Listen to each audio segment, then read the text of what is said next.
So good afternoon, District 28.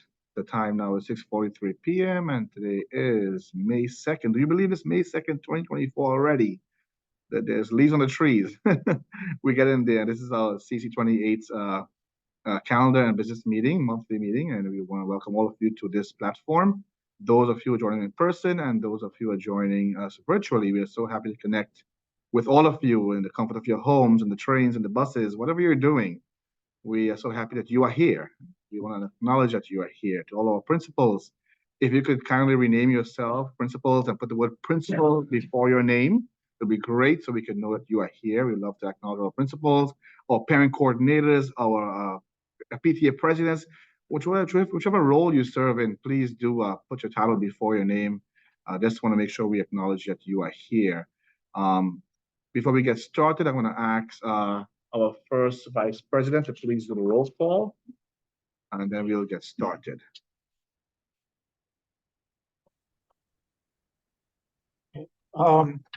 President Vijay Rajanan, I'm here. first Vice President Lu Zhao here, and second Vice President Nuran Swapna. Present. Recording Secretary Natifa Lewis. She's excused. She's excused. Treasurer Yu Tao Chen. Present. And Member Jay Lin. He is excused. And Julie Sa. Here. Member Quentin Mozantin. Here. Member Simone Dambach. Present. Member Adriana Alicia. Present. And Member J.K. Kalinaro. Yeah, thank you. Member Tanya Vince. Here. Okay. Thank you, Lu Zhao. Thank you for following the roll call. I see we have Joanne Cummins, who's the president of CEC29 on board with us tonight. Welcome, Joanne, and to all of our various CEC members who do join our meeting on a monthly basis. We recognize you, we acknowledge you, and we uplift you. This is a collaborative city and a collaborative effort that we are doing this work in, and so happy to have you in this room with us here tonight. So my report is very short tonight because time is limited, but just to say that a lot of chatter is still going on in the community about the class size law that is in effect and what that's going to look like for our district here. I'm still hearing a lot of requests for reports from the DOE to share more data in terms of what is their plan, how are they going to do this going forward, and don't wait till there's a problem and say, well, we have no other option. We have to do this, we have to do that. We are echoing our voices very clear, very loud, and saying we, the parents of District 28, are concerned with the class size law that went into effect, that is in effect. We are concerned about the funding, what's happening with the funding, and why is it not being used to start implementing in the schools that could already start implementing the class size law, so we can see, where things stand in the district, one school at a time. District 28, we are hosting our third annual principal legislative breakfast on May 10th, which is, we wish we could invite the entire community, but we can't, right? We just cannot do that at this point. Hopefully in the future we can, but we are engaging principals of all the schools in our entire district. We're engaging parent coordinators because we feel like they have a very important role in mitigating and being a connecting route between the CEC and families and the school community. So definitely want to highlight our parent coordinators. And also, very importantly, our parent leaders or PTA presidents for all the schools in our district. Oftentimes, their work is not mentioned or highlighted, and they play such a pivotal role in our school community. So this breakfast is taking place on May 10th at York College, and it's on the way. And this year we have the amazing borough president, Queens Borough President Donovan Richards, who is going to be our main host. And the breakfast is going to be co-hosted by Senator John Liu, Assemblywoman Jennifer Rajkumar, and Council Member Lynn Schulman. And of course, many others will be in attendance on that day. And again, the whole purpose of this breakfast is to really bridge what we need to where the funds are. our elected officials are given funds to support the local communities that they represent. And if we don't speak up, the squeaky wheel gets the most oil, right? So we have to really make our voices heard. And historically, we have done a great job doing that. I want to thank my fellow council members who is just amazing at being boots on the ground and really being an ear for the entire community and elevating the concerns on all levels, D75 and all the schools up to the chains. And we are grateful to have a wonderful, hardworking council that does that. Now let's take it to the next level and with that same energy and say, hey, elected officials, we need funds. Let's get our schools funded in a more robust way. So that's happening on May 10th. Kids are back in school, scholars are back in school now. After a long spring break, nice smooth transition happened. No issues we've heard so far. But a huge concern that I'm also hearing in the district is the summer school, summarizing what it's going to look like for our district, and also the migrant families, right? We know South Jamaica, the southern part of our district, has received some of the highest numbers of migrant families, which is great that we can accommodate them. What is that going to look like? How is that going to affect enrollment next year? How is that going to affect enrollment in terms of summarizing seats in our district? We want to hear about those things, and we are concerned about those things. So with that being said, that's my little report from the president's chair in that hat. And I'd like to pass it over to our amazing superintendent, who is hit the ground running, as I always say, and he has been very vocal and very visible in our district, really visiting all the schools and really being there to be not only an eye, but an ear in our district, and also someone who's very active in seeing the district move in the right direction. So it's my honor and privilege to introduce and to welcome our superintendent, Dr. Blake. Thank you, and good afternoon to the community. I'll just share a little slide with you with the information, and just give an update as to what's taking place in our district. Are you seeing the slides? Not yet. There it is. Good. Thank you. Let's see if I could get this. Slideshow is a little bit difficult.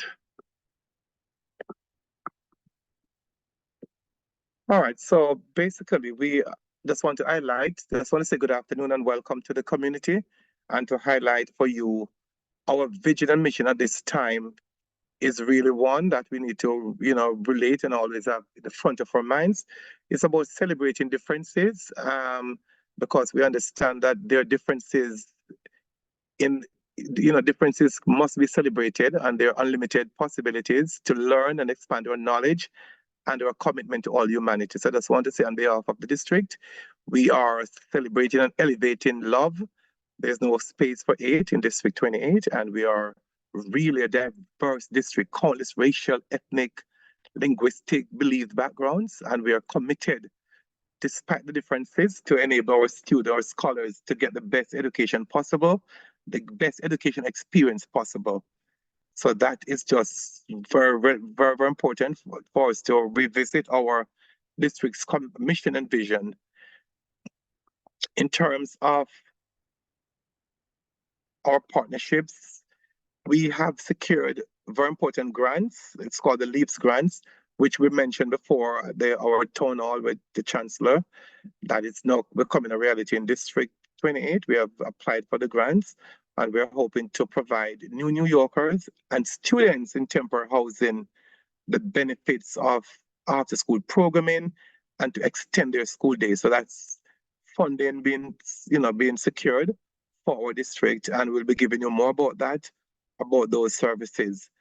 And I'm trying my very best to make sure that our schools are duly, represented. Partnerships with community mediation services, we have gathered those partnerships. We know that we cannot do this alone, so we are getting the partnerships going. We're still focusing on STEAM enrichment and education as a part of our district. We have launched several STEAM activities, and of course, we'll continue to elevate that so that students can be exposed to the different branches and the different aspects of education and also careers.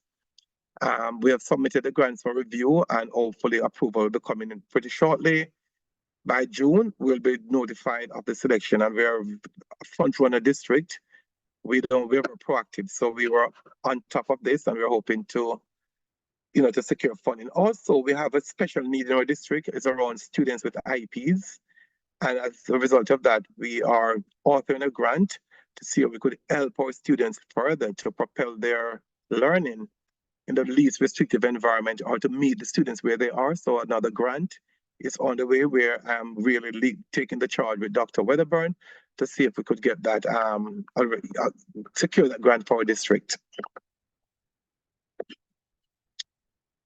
The principals, of course, are now looking to reshape their 2024-25 comprehensive education plans, because if we fail to plan, obviously you'll plan to fail. So we are talking about comprehensive education plans, and of course we're elevating parent voice, parent involvement in the CEP process. The focus points of our plan is around our major areas: math, ELA, students with IEPs, and our multilingual learners, or ELs. And of course, attendance continues to be a major point in our district, and we're making strides in that area, and parent engagement is also very important. Not just involvement, but engagement. So feedback and support will be provided to our leaders during this process. So we will be really engaging all the stakeholders in creating those plans. Overall, I just want to focus a little bit on one of our major DCP goals. Attendance mid-year goal is 91.4%. Chronic absenteeism mid-year goal is 32%. Where are we now? Well, year-to-date overall attendance is 90.8. Anything in the 90 is to be celebrated. Our goal is 91.4, and we're getting there incrementally. Citywide is 89.7. So you could see District 28, we are above the city's average. April, this last month, we were at 90.5, so a little slippage there. We want to be on track. I think we're still on track to meet our year-end goal. So it is 33.2 right now compared to last year. At the same time, we were 37. So you could see that we're making progress in the right direction. Both matrices have improved year over year, and we're moving into the right direction. We're also trending upwards in the number of New Yorkers entering our District 28. Currently, the entire population, 21,828. And if you look back from last month, there's an increase, it's trending up. It's always good to get students, but we know that students come with various challenges. And as a district leader, we have to meet students where they are, regardless of status. We just see them as students, as potential learners. And my district is very much in embracing all New Yorkers, all students who have come to our shores deserve to be educated, no less than anybody else. The summarizing, we mentioned we are fully staffed for summarizing. Leadership positions, principals are assigned, principals in charge, as well as their site supervisors to make sure our students are fully supervised. Leaders are currently working on notifying families of offers and waitlisted positions. Each site will have a transportation coordinator. This is new to support with busing, because I heard coming into the district, I heard about the confusion around transportation. So I've taken a proactive approach to make sure we try to stem that issue of the busing. We anticipate having a representative from enrollment and Office of Pupil Transportation for June CEC meetings to sort of interface with the parents. So I asked, to answer all the questions. This other slide is an overview, of some of the things, activities in the district.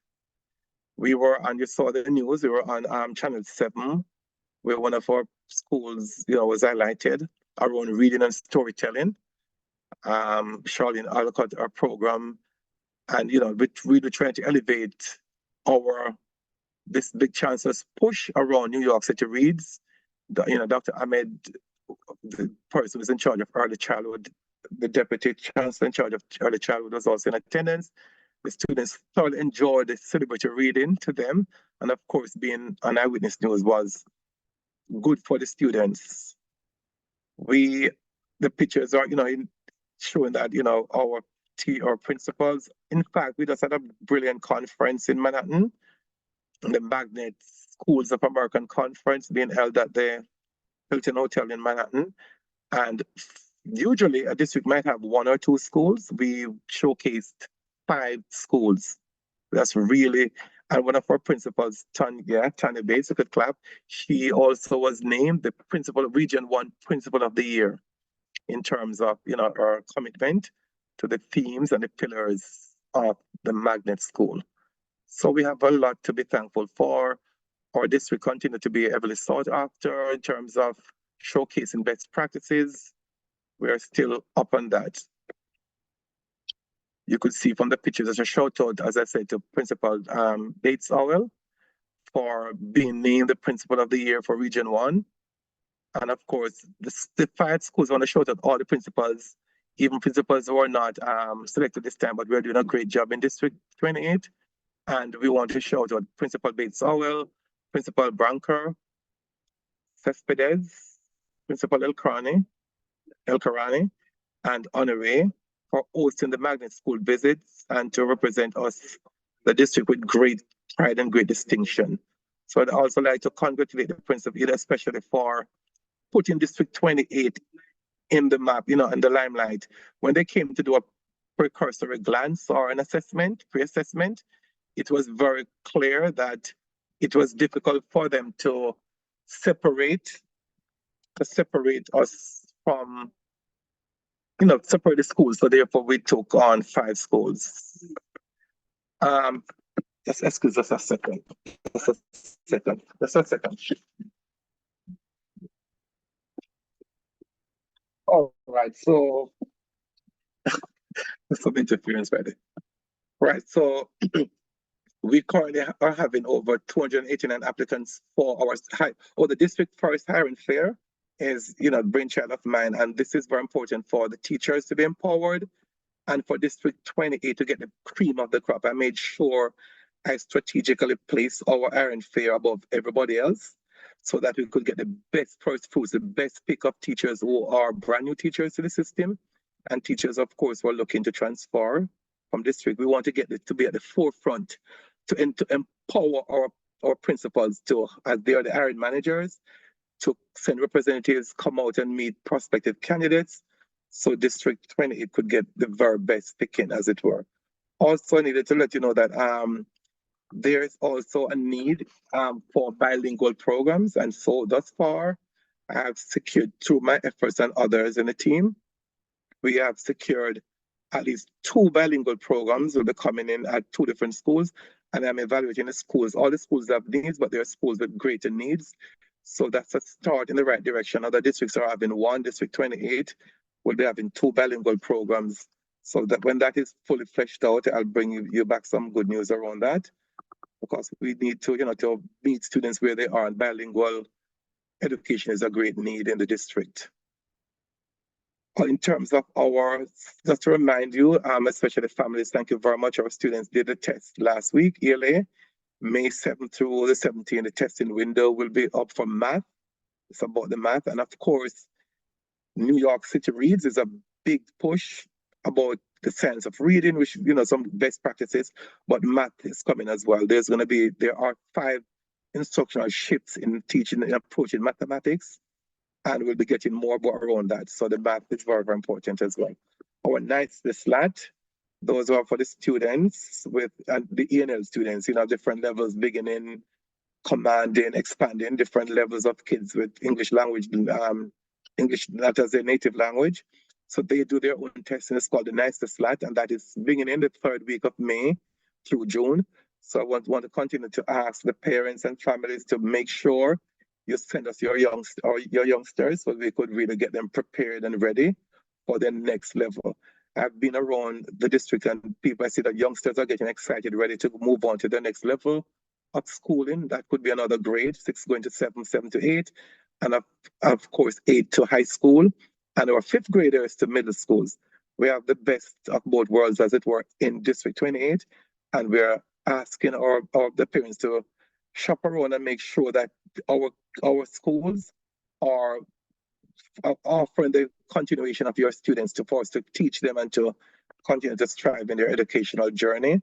So as you think of schools, look at our middle schools, great middle schools in our district, and look at the other schools, right? To make sure within District 20 that your students stay within the district.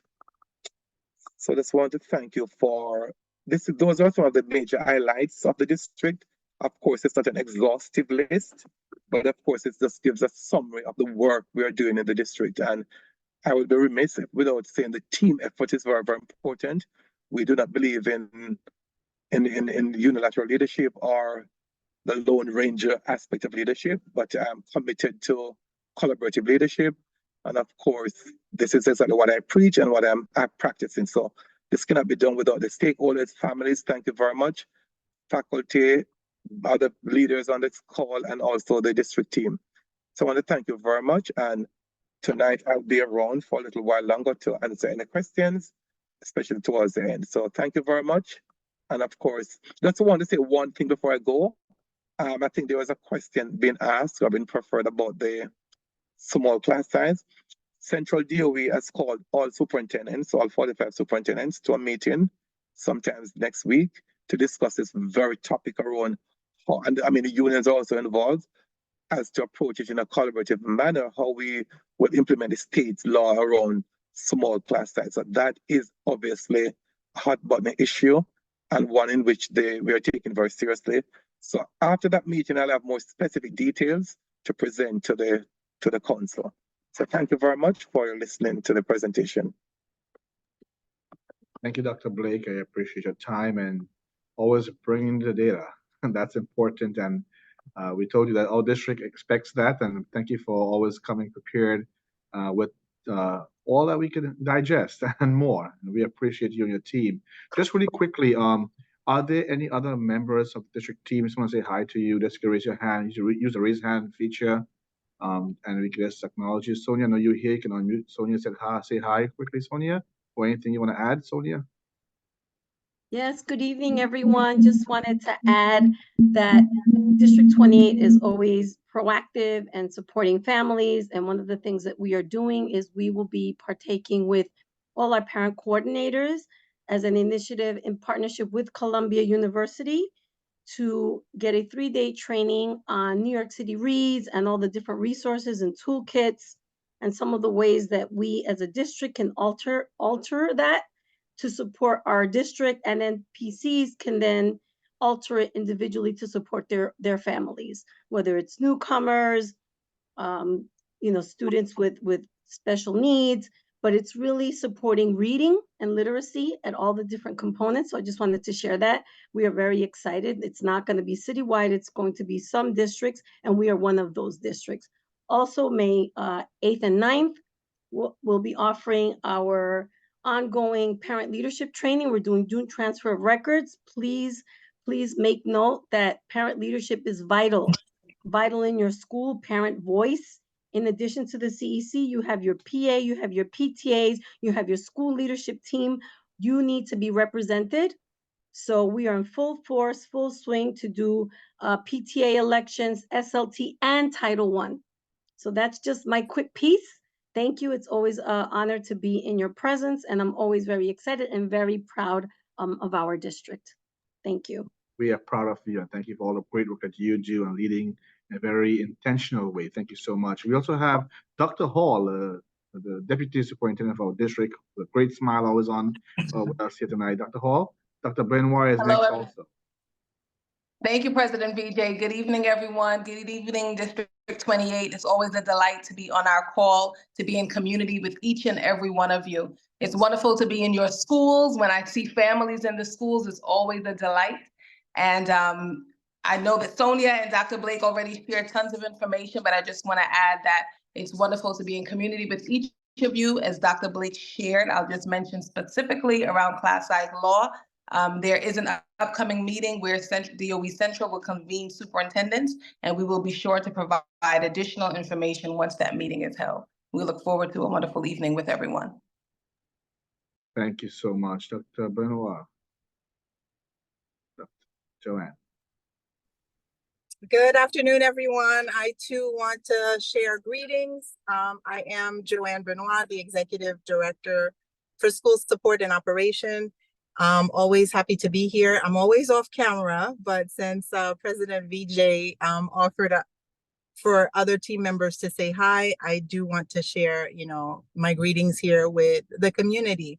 I also do want to share that this year we have 9 finalists in the Big Apple Awards from District 28. Last year we only had 3. So, we are hoping to be able to share, who the big winner is next month when we come together. So we're really excited about that because, as you know, we have really, really committed, effective,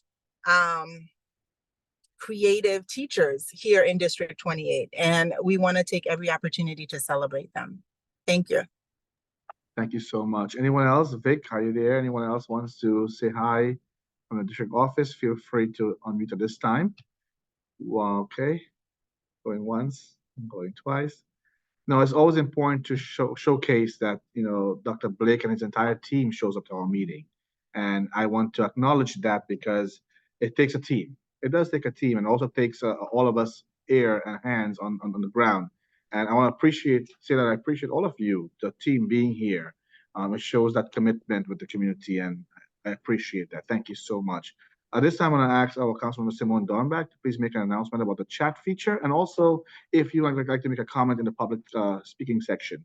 Simone? Good evening, everybody, and welcome to our May meeting. The chat is open. Please remain kind and respectful, especially when in disagreement. We will not accept hateful comments, and we'll close the chat if participants don't adhere. If you would like to make a public comment, please type your name and speak. You can sign up until when? 7:45 or 7:45? Thank you. Yes, so the last time you can check in, put the word speak is 7:44. 45. You can do that, and then we'll record your name in the order in which you sign up. So we'll call you. And of course, we have the very abled Councilmember Tanya Wendt, who's going to be doing the tracking of the names. So she's watching. All right. Thank you, Tanya, for doing that. Okay, so we're going to move right along. At this point in time, are there any elected officials, representatives, or elected officials on the call tonight? And this is the time, if you want to make any quick announcements about your office, please do raise your hand at this time. Any elected officials, reps, or elected officials on board? There you go. Sharice, at this point, we're going to give you 3 minutes. Go for it. Sharice, I'm asking you to unmute. If there's anyone else, please raise your hand so I can call you this time. Hi, good afternoon, CEC28. Thank you for having us on this call again this month. I don't have much to bring, but just greetings from Assemblywoman Alicia Hyman. She is finished with Albany and her budget. She had a State of the District event yesterday. If you want to find out what she does have part of District 28, I think she has 2 schools within that district. You are welcome to look at it on her social media. And if you have any questions, you may get back to me. And I'll put my information in the chat. And also she has her open house that will be coming up in June. So we're excited about that, where you'll be able to come to her district office and visit. So if you have any questions, I'm looking forward to listening to the meeting this evening and seeing what else has to come. And thank you, Dr. Blake and his executive team, for giving a very insightful information and what things they have going on within his school district, which sounds very positive and so forth with programs. Thank you. Thank you so much, Sharice, and I hope to see the Assemblywoman at our breakfast on Friday, and you also to please do come. We'll be so happy to see you all. Ari, at this time, Ari. Hi, good afternoon, everyone. Thank you for having us. The senator sends his greetings. He's actually on his way. I'm sorry, the light keeps reflecting. I'm trying to get the best light, but it's not great. He sends his greetings. He's on his way to another meeting. He hopes to drop in tonight, but it's not guaranteed. So, keep our fingers crossed. I just want to give a few announcements about a couple of things. I'm going to just drop them in the chat. We have an e-waste coming up. We're co-sponsoring with Lower East Side Ecology on May 4th. There's also going to be partnership with the Veterans Advisory Committee That's also on May 4th. All the details are going to be in the flyer. I'm going to drop everything and I mentioned it in the chat. There's also the 2K Lupus Walk we're co-sponsoring. What we're not co-sponsoring is the 10th annual NYPD Prom Impact. I don't know if anyone's seen the NYPD vehicle that has the decals about the Prom Impact. So pretty, so beautiful. They happened to stop by the office today. There's also a Rain Barrel giveaway that we're co-hosting with Assemblymember Heineman's office on Saturday. A lot of things this Saturday. On Sunday, May 5th, there's a community health fair. We are co-hosting with Assemblymember Heineman and Councilmember Brooks Powers. There's also the Tenant Resource Fair on May 6th. There's a health fair that's going to be taking place on May 11th. Jamaica Employment and Training Fair, that's going to be on May 16th. Our 3rd annual baby shower, which will be awesome as it is every year. This is going to be on Saturday, May 18th. There is the IS59, which we're co-sponsoring with Assemblymember Heineman, Councilmember Williams, and Bar President Richards. That's going to be Saturday, May 18th. It's a health, education, and employment resources fair. There's also what we're co-sponsoring with Councilmember Williams and Assemblymember Heineman, Roy Wilkins, Let's Go Green. That's pretty much it. I just also want to mention our financial literacy bill. If I can find the exact number, I always get the numbers. There's so many bills and I always like mix all the numbers up some way, somehow. Yes, so the senator has a financial literacy bill and it's leading into my thing. Here we go. It's Bill S4860. We also have, if you want to look that up, you just go to Senate website, just type in that number. We also have Bill, let me see, S8217, which is the Media Literacy Act. So if you want to look those up in detail, please do so. I don't have a lot of time, so hopefully I got everything in. Thank you so much. And thank you so much, Ari. I know who you are, but can you please tell the community which senator you're representing? Oh, so sorry. I'm the Deputy Chief of Staff with the Office of Senator Leroy Comrie. Who is a partner and who is phenomenal, and you're also amazing. And we look forward to always seeing you and your team at our breakfast. He's always there next week, Friday. Thank you so much for your wonderful work. We got the invite. I'm sure the senator will gladly stop by. Thank you. Thank you. Sure. Okay, so folks, at this point in time, we'll move along to our program that we have, our agenda. Next on our agenda, we have the Department of Consumer and Workers Protection, and we're going to be having Heather Joseph, who will be presenting at this time. Heather, over to you.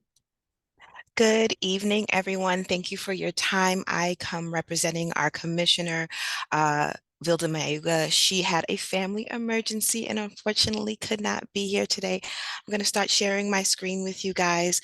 I serve as the Director of Community Affairs here at the Department of Consumer and Worker Protection. I'm going to be as brief as possible so you can have your evening and hopefully my screen will work with me. Let's see. Perfect. So the Department of Consumer and Worker Protection, DCWP, our mission is to enhance the daily economic lives to create thriving communities. Essentially, what that means, we license over 51,000 businesses in 40 industries. So if you live and or work in New York City, you have been impacted by DCWP. We enforce key worker protections, licensing, and workplace laws. So things such as paid safe and sick leave, fair work week, delivery worker rights, some of the things that you might have seen in the news as of lately that are really hot button issues. We protect and educate consumers.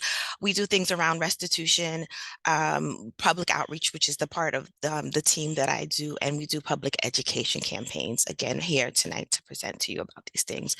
We provide scams information and how you can be protected. We are also doing a very proactive outreach to older adult centers throughout the 5 boroughs to give them information about older adults and ensuring that they are educated and empowered around issues impacting them. One of our key issues is our Office of Financial Empowerment. empowerment.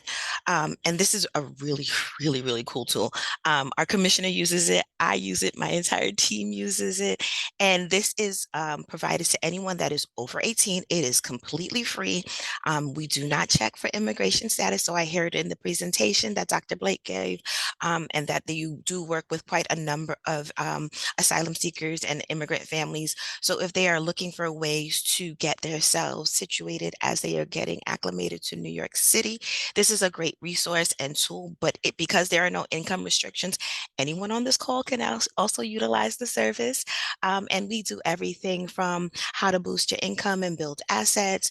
They provide free one-on-one counseling. As I said, I use the service myself. I sat with my financial counselor and did some budget. We talked about the PSFL and how we can, reduce our student loans and get exempt for that. And I know quite a few of you as educators will be able to utilize that as a resource, how to access safe and affordable financial services, and just different ways to empower and generate overall good wealth. We just finished our free tax services for any filers throughout the 5 boroughs. But what I will also say is if there is any individual that has a business, we do also provide self-employed tax prep for the different quarters, because we know that businesses run a little bit differently and having to file their taxes and the such. So again, this is just a great opportunity to file your taxes. If you have not done it and you want to file your extension, you filed your extension, there are also sites around the city. This one does have income restrictions, unlike our financial empowerment centers. This is what I mentioned, where you can reach out to talk money and get support around our services. Again, we do not check for immigration status. We do also help around ITIN numbers and how they can get themselves acclimated to open anything from a bank account to ensuring that when they are working. I mentioned earlier that we do some worker protection. So because they are allowed to have any resources available to them around paid safe and sick leave, worker rights, and empowered. So they want to make sure that as you are getting your money, you are utilizing it and saving it in the best way possible. We have our Office of Labor Policy and Standards. So we're doing enforcements. One of the things that a lot of people reach out to DCWP for is issues with a business and their business practices. If you have a complaint, you can reach out and file a complaint and take them through the process. I understand working with my team that there are a lot of issues around, in Queens specifically, around mobile car washes. That is why we do license mobile car wash. What we are doing is transitioning from our agency enforcing that to the Department of Sanitation and handling those issues and making sure that you got an issue, we hear you, and we will go out and investigate the claims. Another claim that oftentimes come to our office is tobacco retailers. We do not license smoke shops, and I know and I've heard a lot that that is a particular issue that is impacting a lot of communities, not just where you are, but around New York City. And so if you find that they are selling tobacco products to underage individuals, you will file a complaint with us, and then our Office of Labor Policy and Standards will go out and look into that and figure out the best way. We also provide services for our paid childcare division. So that is anyone who is working as a home health aide or home care worker, childcare and or cleaners. So providing them support and information around those things, around how to file a complaint, how to do referrals, and even do mediation. Also mentioning our Fair Work Week. So you are entitled, you or your family is entitled to a safe sick leave opportunity. So if you have anything from services around domestic violence, rape crisis center services, or participate in safe planning, we are able to do that as well as provide you support around physical, psychological, and economic health that is impacting your day-to-day job. And if you need support around that, we are able to provide those services as well. We also provide support to fast food workers around the paid safe and sick leave, the Fair Work Week, freelancers, Grocery Workers Act, delivery worker protection. I know there has been some information in the last few months around delivery worker and the minimum pay rate and providing information for that, specifically for those that are using Uber Eats, DoorDash, and those food delivery services. We also conduct research and provide advocacy around public policy issues. So we often work with legislators to get information passed. Part of what my team specifically does is go out into the community and provide information. So once these policies are passed, these laws are passed, we are partnering with legislators, community-based organizations, and general constituents around information. So I heard things about that are happening in your schools and that there are fairs and the such. We will be happy to come and present information around that and provide more information. If there's something that you think it'd be great to have us come in and present to your parents around our financial empowerment centers, we can do that. If you find that when you are working with some of your immigrant populations that they need some assistance for asylum seeking and around worker rights and the such, we are happy to do that as well. I am going to leave my contact information in the chat so that you can have it and you can reach out to us. But if you ever have any issues, you can call 311. We are on the web at nyc.gov/DCWP. And these are all of our social sites. And that is what I have for you. Wonderful. Thank you. Did you time that? That was great. I've done this quite a bit, so I figured we tried to be as convenient with your time. So thank you again, everyone. And if you have questions, I will be happy to. That's perfect. Thank you so much Good. for adhering. I appreciate that. No I want to problem. wish everyone and bring to your attention to this May month, which is National Mental Health Awareness Month. And I want to say that mental health is real. And please, please, please make sure you seek help or lead others who needs to get mental health help in any which way. And also to, I want to say this, to not make fun of people who are, experiencing mental health challenges in any which way. I think that to some degree we all have mental health challenges at different points in our life. So happy Mental Health Awareness Month and keep your health well. At this point in time, we have the amazing Dr. Dominguez from the Child Mind Institute, and she is a senior psychologist, senior director of professional training, school and community programs, and she will be presenting at this point in time. Dr. Dominguez. Thank you so much for having me, and happy Mental Health Awareness Month. I feel very privileged to be with you here. I'm Janine Dominguez, and I hope to just present a little on our organization and the things that we are doing. So I'm going to share my screen, and hopefully everyone can see that. So a little bit about who we are at the Child Mind Institute. We're a nonprofit dedicated to transforming children and families' lives that may be struggling with mental health or learning disorders. And we do that because, as just was mentioned, mental health is real. We know it's common, but the good news is that there are a lot of things that we can do and it's treatable. And so especially following COVID, we've seen a rise around mental health, around anxiety, depression. And so we want to be collaborating with community partners in schools and how we can really build capacity around mental health. One of the ways, or the many ways in which we do this, is not just through our clinical care, but we also do this through science and research, so that way we can be at the forefront of treatments that are going to be the best for our kids, our families, but also really understanding what could be preventative too. And I'll talk a little bit about mental health fitness as a way of really increasing resilience and coping.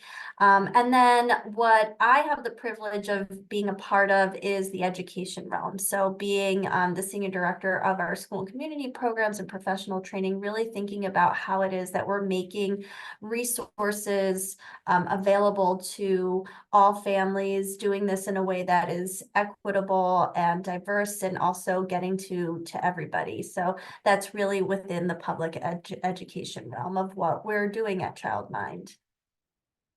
So a little of our school and community programs, these are just some of the partners that we've had the privilege of engaging with, New York City DOE being one of them. And our mission really is to collaborate with schools and communities building. As been mentioned here many times, it always takes a community and collaboration, but really thinking about how it is that we can build capacity through trainings and equitable and inclusive resources and really support the sustainability of these programs and mental health programs within our communities and schools. In particular, one of the ways in which we do this with professional training is being able to train community members, school staff, one, around awareness building. So just having mental health literacy, what that means. I'll talk a little bit about our Thriving Kids resources, and I'm going to provide those for you too in the chat. They're free resources. Anybody can utilize them. We also do this through our professional training around universal coping skills. So really thinking about building those mental health skill muscles, how we can do this in a way that's, again, sustainable in communities and schools. And then we work with school-based mental health staff too in training around evidence-based interventions. So for, again, children who might need more, in particular around these areas, we really help to support being able to provide interventions that we know reduce symptoms and allow our students to thrive. So a little bit about what I mean when we're talking about mental health fitness is really how it is that we're building kids' social emotional literacy. So what we know from research and also just working and hearing from communities, these are kind of the 6 core modules and skills that we really focus on that we know that can really benefit or provide sort of that layer of protection when it comes to mental health and just being healthy. We focus on feelings identification, really having the ability to understand why it is that we have feelings, what are emotions good for. They help us to connect, they help us to learn a little bit about ourselves, they help us to know what we need and what we're asking for. Skills that help us to also feel in control, feel calm, also help us to feel like we can navigate stressful situations. Skills around managing thoughts, the way we think about ourselves and the world and others really does influence how we feel and what we do. Managing those times where emotions get really, really big, helping kids to really problem solve too, that there's ways in which we can effectively solve things together, and then really utilizing mindfulness as a practice to be able to be more self-aware, be in the moment, and really enjoy the moment right here and now. And so these are the core modules that we really focus on. And so the Thriving Kids Project is, again, a resource that we've been privileged to create, where it's a video series curriculum. It's been transcreated also into Spanish. It comes with activity guides. It comes with videos that both students and children and also parents, caregivers can watch. And it's with real kids, real families, really thinking through and talking through the skills that I just mentioned. So for example, the Healthy Minds, Thriving Kids video series, again, goes through these 5 main topics around understanding feelings, relaxation skills, understanding thoughts, managing intense emotions, and mindfulness. And it really has been a really wonderful tool, both for parents, educators, and also students to really watch these videos with real kids talking about moments in which they've used skills or just relating to kids who have maybe felt times where they were feeling worried, and being able to watch these. And it comes with guides, so that way educators, if they want to utilize this in schools, have a way of navigating ways to incorporate this into their classroom. And it also comes with activities, so that way kids can continue to practice these skills, not just on their own, but also with peers and also at home. And so these are just some of the visuals of some of the activity sheets that we have. For example, our self-soothe kit is something that we talk about the 5 senses and how it is that we can use the 5 senses to really soothe and really get through stressful moments. And so kids get to build their self-soothe kit or think about what would be in there. And so that's just like one activity. We really talk about deep breathing and belly breathing. So just some of the very few skills that the video series goes through. And then we also have this for really young kids, 3 to 5 years old, really thinking about, again, getting in early. And this is the Healthy Minds Thriving Kids pre-K videos. They are fun and whimsical and storytelling, and they have songs, again, both created from the ground up, both in English and in Spanish. And for these young kids, we really focus on other developmental strategies too, like using your words or being brave. These are, this is the time where kids are trying out new things for the first time, or maybe potentially going to school for the first time, or things like around being a good friend and how it is to interact with one another in a way that's good for them. So this was created for younger kids. And these are some of just the worksheets that we have for younger kids too. Some, ways in which we can cue them to really use skills. And again, just make kind of mental health and emotion literacy sort of part of the everyday language that we use. So I'll drop these links in the chat too. So if you don't get a chance to scan the QR code, or if the QR code doesn't work, but this is a QR code for the resource, so you can certainly scan and be able to utilize it. And then I just wanted to also highlight a similar resource for parents. So we partnered again with the state of California that gave us funding to do this. And we were able to survey 1,000 caregivers and parents around what are some of the essential topics that would be helpful to have more information around, that you would want to know about. And we created, again, 40 videos, transcreated both in English and Spanish, to talk with real families around 20 essential topics, and really giving some very practical things that parents and caregivers can do, so that way we can be our best selves, to be our best self for our kids.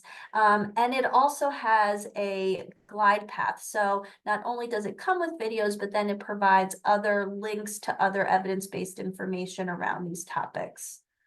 So these are the topics that we've highlighted. So around self-care, parent-child relationships, healthy child and adolescent growth. So how to build healthy self-esteem. What can we do to help our kids have positive, healthy friendships or cope with stress? Big changes and challenges. So thinking about the challenges that teens face, healthy use of technology. How do we talk to our kids about things like alcohol and drugs, or even just struggling with mental health problems, and then family and community stressors as well. So just a lot of topics that I think parents and caregivers can really, relate to the families that are on these videos, and also hopefully provide them with some guidance as well. And this is a QR code for that resource too, so please feel free to use it. And also, again, I'll drop these into the chat, so that way you have the links. And I'm not gonna show this video because you'll have all the information on the link, so that way we save time, but I also will drop my contact information. So this is me at janine.dominguez@childmind.org, and so please feel free to reach out with any questions or anything that we can potentially do. So thank you so much for having me here. No, thank you. Thank you so much for being here. So much.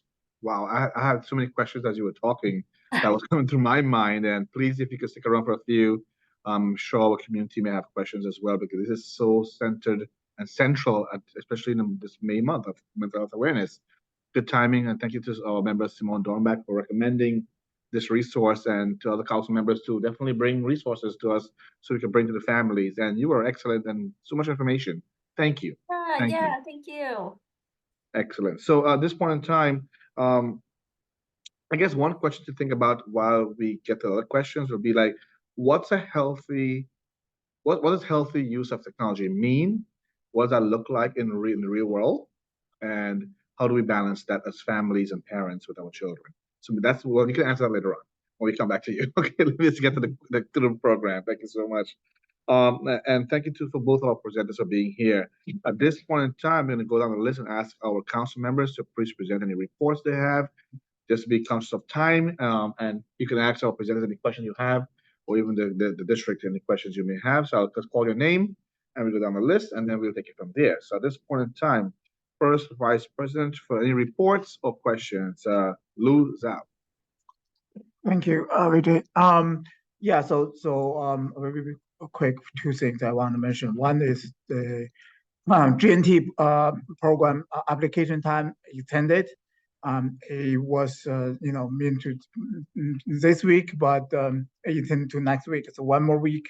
If any parents on the fence want to apply, you still have time to do that to the end of next week.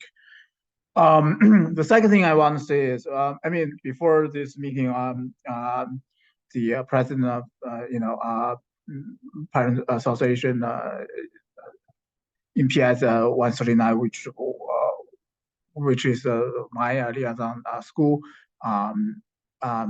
send an email, talking about the budget issue, how the parent can monitor the spending. So I think Sasha Cruz, is in the meeting if she wants to speak for herself, but I think that's a good point to bring up. I want very reasonably bring to my attention that the last year school budget, the federal government just published that New York City as a single school district, it's the #1 spending per student at almost $36,000 per student. And the #2 is DC, it's $27,000. So not only we are #1, we are #1 by a large margin compared to other metropolitan that also have high cost of living, everything. So we spend a lot of money, right? We know that we in the past, we passed resolution on small class size, on those programs that we love and want to keep, and a lot of surrounding the question, where is the money, right? So we do have a lot of money. How those money are spent? I think for parents, especially our parents leadership, parents in the school leadership team, etc. We should pay attention to all the budget, per school and per and also across the entire city. How those money is spent, like little by little. So yeah, I think I want to bring that up and thank Sasha Cruz bring that point. I think that's a good point. Okay, that's my report. Thank you. Thank you so much. And Lou, we can talk offline how we can formulate a request to understand that. And it's about accountability, and I agree. It's about accountability and understanding how the monies are spent. Thank you so much. Vice President Nuran Swapna. Nuran? Good evening, everyone. I hope everyone is doing well. I had a question about mental health. I mean, mental health, it affects everyone at some time. And I have seen, when you lose someone in your family, there's also little effect. And then after a certain age, I've been seeing in the school that my kids are going to, that some parents are struggling with mental health due to family loss, due to caregiving their elder parents, due to their children's having special needs. So how can we help this group of people, and what are the programs the city has, or how can we help these parents navigate? I mean, I'm always a listening ears for any parents that stops me I'm always trying to listen to them. I always try to make them feel better. And as like, I'm in my 30s, so I'm also seeing a lot of people are battling cancers, breast cancer, and a lot of other cancers. And I just wanted to know what, as a community, to Dr. Janine, what can we do? Like, how can we help our neighbors, our friends, because these are our family, is there like any program like we could connect, like, talk to um, different people or chat groups or any of that? What can we do? Yeah, I mean, I really, really appreciate the question, and also the need for resilience within a community too. I do, I think that there are specific sort of groups to connect to when it comes to things around potentially like grief, or even how it is that you, like you just mentioned, how it is that you parent when you have something like a sickness or cancer, and you're going through your own process, and how it is that you're also helping potentially your kids go through that process too. And so I'm happy to, after this, provide resources and point in the right direction, because there are not just support groups. I think it's also knowing that and actually, you know what, the parenting video series too, honestly, like that I just dropped in the chat, it's just kind of like one small thing, but there is something in there for grief and loss, and actually something in there for parents around how it is that you navigate this stuff when you're going through an illness, both physical and also mental. And so the video itself is like 5 to 7 minutes, but there's also like other resources within there that can also be specific to the area, but also like nationally, where you can connect with other parents and caregivers and folks that are going through something similar to that. So Thank you. And I feel like whatever you share to our team here in Neuron, well, if with your permission, what we can do is share to our website also. oh my goodness, We'll yes, definitely please, going forward have a link to the Child Mind Institute. I think it's a good resource to have on our website, but also to like anything like that came up today, like to really have a highlight for that specific concern. Yeah. Thank you so much. Thanks, Niran.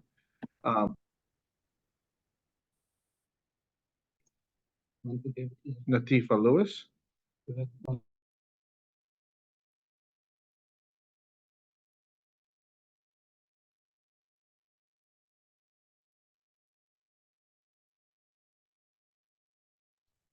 Oh, I think Natifa is not here. So next we have Treasurer Yutao Chen. Yutao. Good evening, everyone. Apparently, I have some mental issues here. Yeah, so to piggyback on the Neuron's concerns, I do feel like the mental health is a big concern for a lot of families, and when you are not performing well, or it affects not only you personally, but also affects the your family, your neighbors, your community, and often. So that's big. Speaking from like personal experience, right? I think that's a huge thing, and we don't have stigma for people who are sick for COVID, but we often have a stigma for people who are exhibiting like a mental or challenges, or they're facing their having difficult times in their physical or mental health. So I think we do need to reach out and support those people who are in need. That's I really appreciate the fact that Simone brought in as an outside expert that helps us to navigate through some of the challenges and provide some information, and that's super helpful. And from my report, a couple of things I guess so we're going to mention that quickly. So summarizing deadline is coming very soon. So if you have an offer from summer deadline, you can probably accept it before May 8th. That's the deadline. And also many members have mentioned that we have a legislative breakfast coming up on May 10th. Okay. Yeah, so 2 days apart. Yeah, so mark our calendars for those things. And another report I want to go through is I had my school visit to PS 182, Samantha Smith Elementary School, and I had spent my time, some solid time with Principal Andrew Topo, and it's very inspiring to know. For a lot of schools, we think they are just a place for kids to learn, but in case of PS 182, it's also a hub for the community, and it's like an anchor for a lot of families' life, in the sense that they not only just educate the kids, but also support the families, especially they have a lot of disadvantaged kids, and they have a lot of migrant children. Today, Principal Topo told me that he had like 53 kids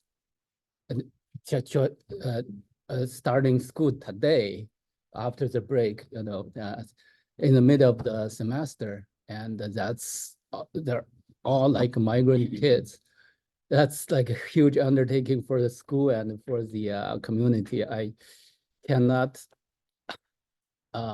It's hard for me to understand, to estimate how much work they're putting in to support those families and the children, for with how much care, how much effort they put in. It's just beyond me to understand. But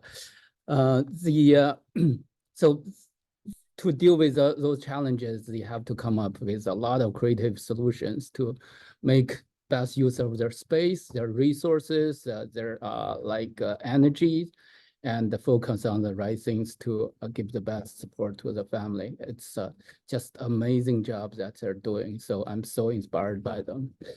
And so one thing that's kind of shocked me or surprised me was in the PS 182 school, over 50% of kids don't have home internet. So when DOE took away the device access in Wi-Fi connectivity, that affected so many kids. 182, PS 182. So this is, I don't know if the budget cut affects so many people, but this is a huge equalizer we should probably address in terms of like equity and accessibility. I know the school has put a lot of work into supporting the families, and the school starts at 7:15 and doesn't finish until 5:30. So that's basically for a lot of kids, that's their family. So I think that's yeah, it's hard to imagine how some of the disadvantaged families are dealing with.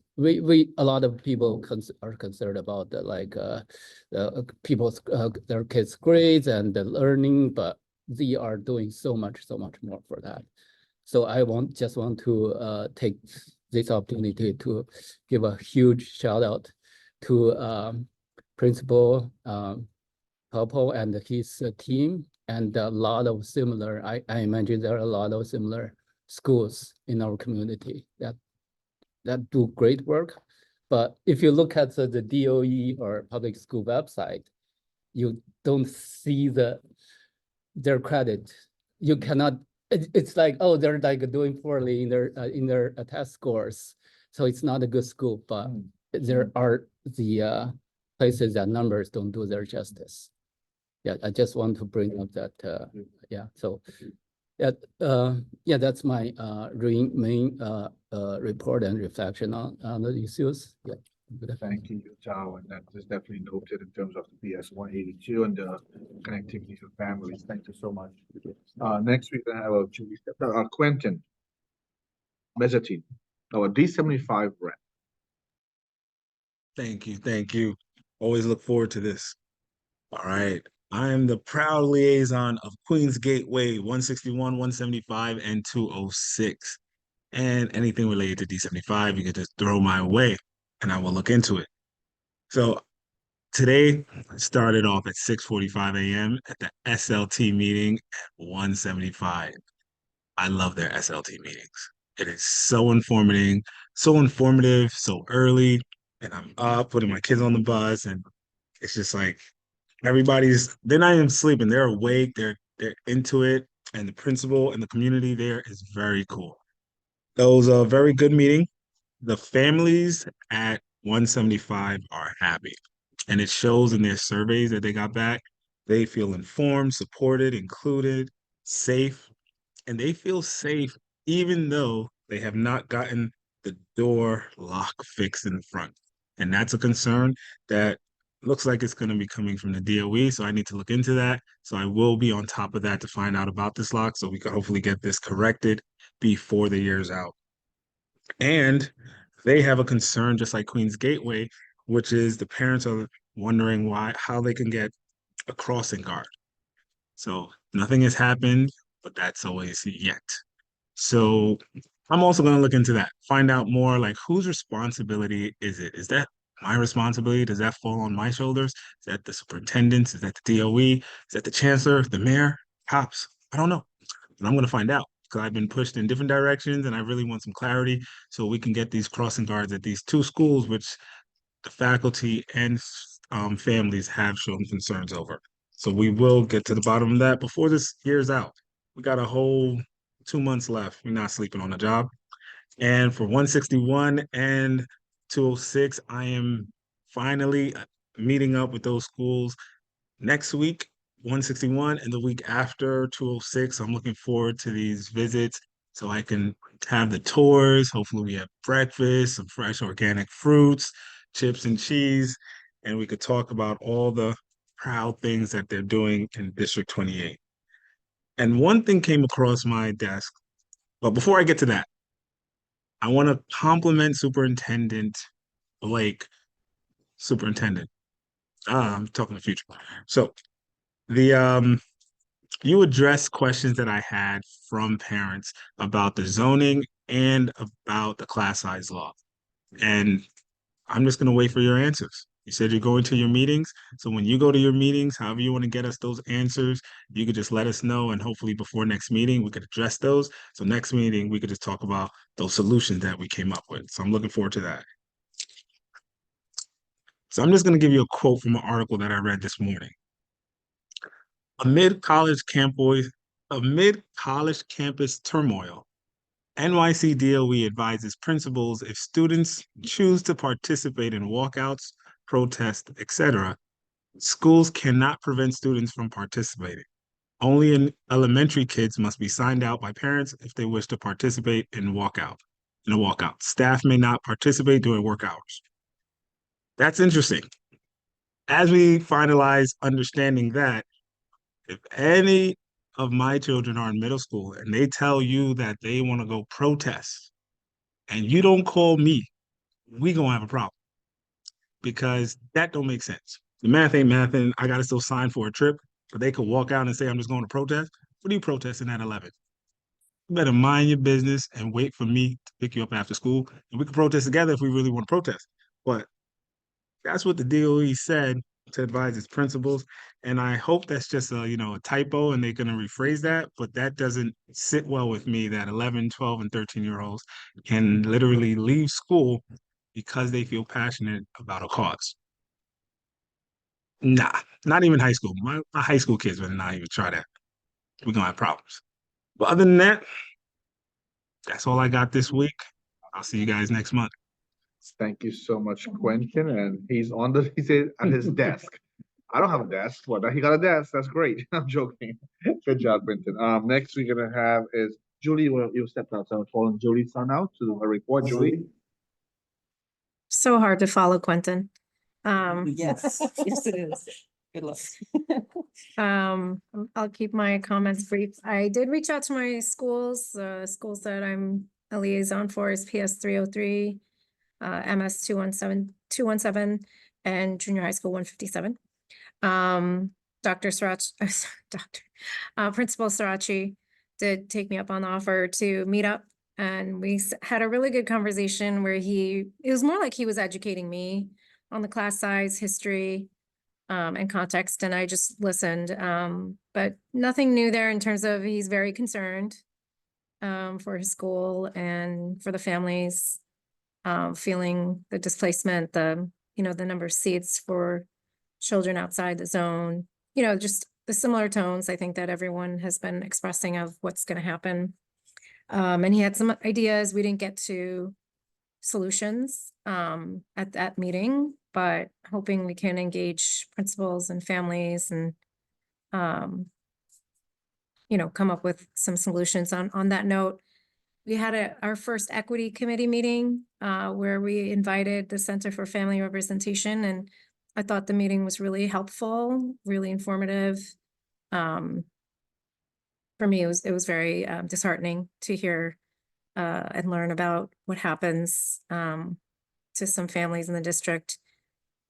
And so then I thought maybe the next equity committee meeting could be about class size as it is about equity. So just throwing it out there, might be something we could do.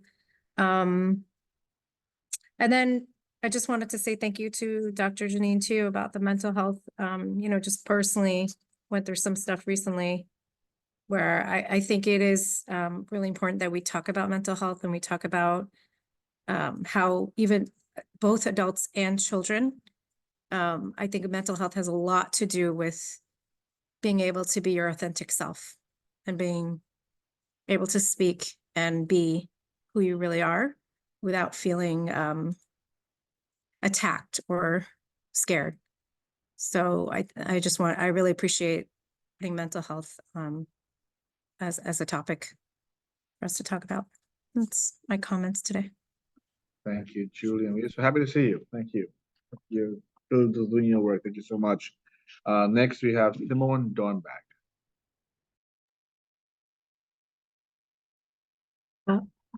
Good evening. I think mine is going to be short this time. It is not only Mental Health Awareness Month, it's also Teacher Appreciation Week next week, from May 6th to May 10th. And I just want to say thank you for all the teachers who are on today, but and of course all the other teachers who are out there working hard and making sure that they're taking good care of our kids and giving the best opportunities they can, so our kids are getting a great education. It is also Asian American and Pacific Islander Heritage Month, and it is Jewish American Heritage Month. So May is packed with events.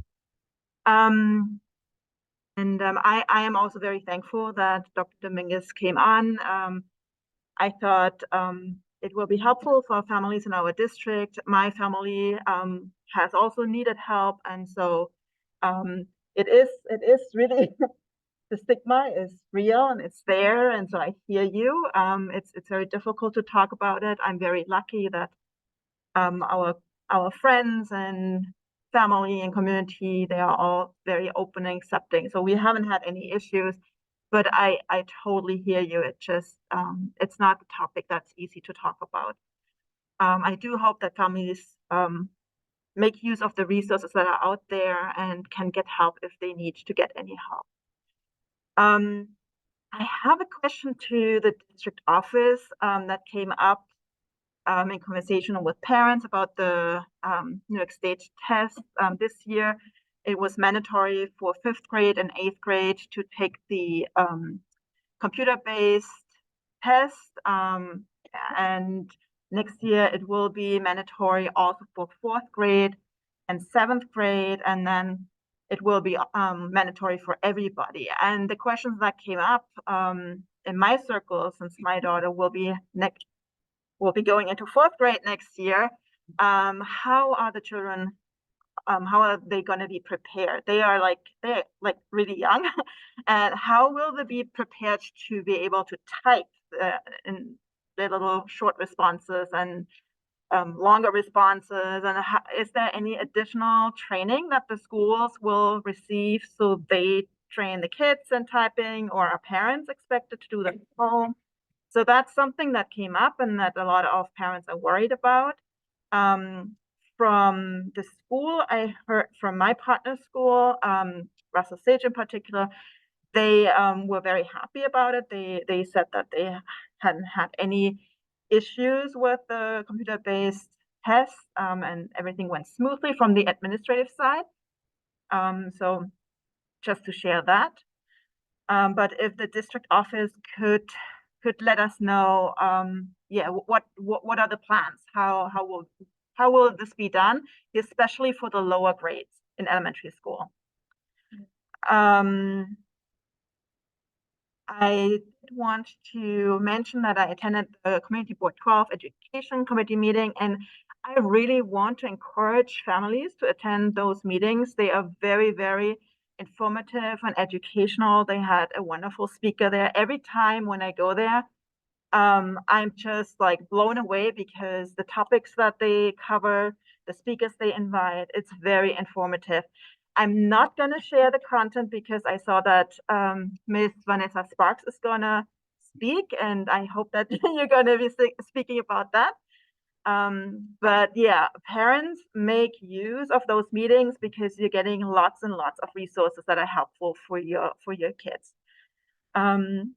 We get a lot of emails as CEC members, and whenever I see something that I find might be a resource, I share it. I saw an email where there is a free after-school tutorial program offered. I will put it into the chat, the registration. I do not know. I couldn't find out who the organization is, so you would have to reach out to them yourself. But I thought that might be something that might be of interest. And I also was made aware that the U of T of Queens, they are hosting a free IEP workshop, and it's going to be this Saturday, May 4th, at Queens Boulevard in the main office from 10 a.m. to 2 p.m. And you can, I'm going to put it into the chat, you can contact Delcy Rodriguez to RSVP. And I think that's it from my side. Thank you. Thank you, Simone. Does anyone from the district office want to respond to Simone's question about the testing, computer-based testing, and preparations that's being done or being planned at the school level? If anyone, district So office? this year we had all of our schools engage in a training with one of our district leaders, Sharice Black. And our principals met as a unit, and I believe it was, which school was it? I believe it was Principal Grego's school. And they learned about how, because there were certain schools that were used as a pilot, their grades were used as a pilot in prior years. And they learned about how to implement the CBT for grades 5 and 8 that was going to happen this year. So we haven't gotten any reports from our schools that there were any issues this year, but we have already begun the process of ensuring that our schools and our leaders are prepared to implement CBT for all grades when that happens. Thank you. Is it possible for next month's meeting if we could potentially have a report from other schools, like what they've been doing with the elementary kids, or like how they're preparing, so that where parents could be informed what's being done, and also Simone can take back that information to the district constituents who have that concern? Is that possible? Absolutely. That's a great idea, President VJ. We'll do that. Excellent. Thank you so much. You're welcome. Next, we're going to have member Adriana Lissier, who's going to do her report. Adriana? Thank you, and thank you, everyone. I'm Adriana, in case anyone didn't hear that. I use she, her pronouns. I'm the liaison for PS 349Q, 86Q, and for middle school 896. I'm going to keep my portion brief. We're already after 8 o'clock. Our wonderful superintendent, Dr. Blake, already shared part of this, so I just want to highlight it again because it's very exciting. PS 349, the magnet school for leadership and excellence, or as Dr. Blake mentioned, an anchor from Channel 7 read to some of the students. This is part of a larger Disney campaign, but that in itself is very exciting because they were working directly with the New York City Public Schools NYC Reads initiative. And getting more attention on that, which is always helpful. Last month, I graduated in inverted commas, from the NYC Reads Reading Ambassadors Program, cohort 1. There's another member of our council on here who's also in cohort 1, Quentin, yeah. So once we are able to, I know that we both look forward to bringing more NYC Reads events to District 28, including like book giveaways and options for adults to come into. It's all very exciting. And we will share more information when we have it, sorry. Thank you, Lou, for bringing up the consistent budget issues that we face in New York City public schools. This is illustrated very clearly, I think, in our collective disappointment being felt across the district with respect to the lack of affordable and the lack of free childcare summer programming and the failure of the city to expand the summer rising program. I'll take corrections if I'm wrong, but I'm pretty sure that this is the second year in a row that the number of seats for summer rising is stagnant at 110,000. And that is disappointing and infuriating considering the massive amount of interest in this program and the fact that we have approximately, the last time I counted, based on what's available on the New York State Education Department website for 2022 to 23, approximately 620,000 K through 8 students who would be eligible to participate in this program. So that's concerning. And I hope that the city decides to invest in our children via this program more robustly next year. Lastly, kind of on here, I want to elevate a lot of concerns regarding the reading curriculum in District 28. We're early adopters, as we all know, or as you may know. District 28 was an early adopter, so instead of waiting until the round that we had been assigned to, which I believe was the second round, we decided to go ahead and move forward with the use of this curriculum in the first round. Unfortunately, that meant that some of the materials that would be used in the classroom were inaccessible in their hard form, right, in their physical form. And so students were accessing those materials in other ways, either, via Xerox copies or on their tablets, like computers, etc. If anyone has been attending the past couple of PEP meetings, you will have heard a lot of dissatisfaction from students regarding the ELA, phonics, reading, however you would like to describe it, curriculum options that have been chosen. Not every district has chosen the same. Everyone was given the option of 3, and districts chose as they will, or as they wanted to.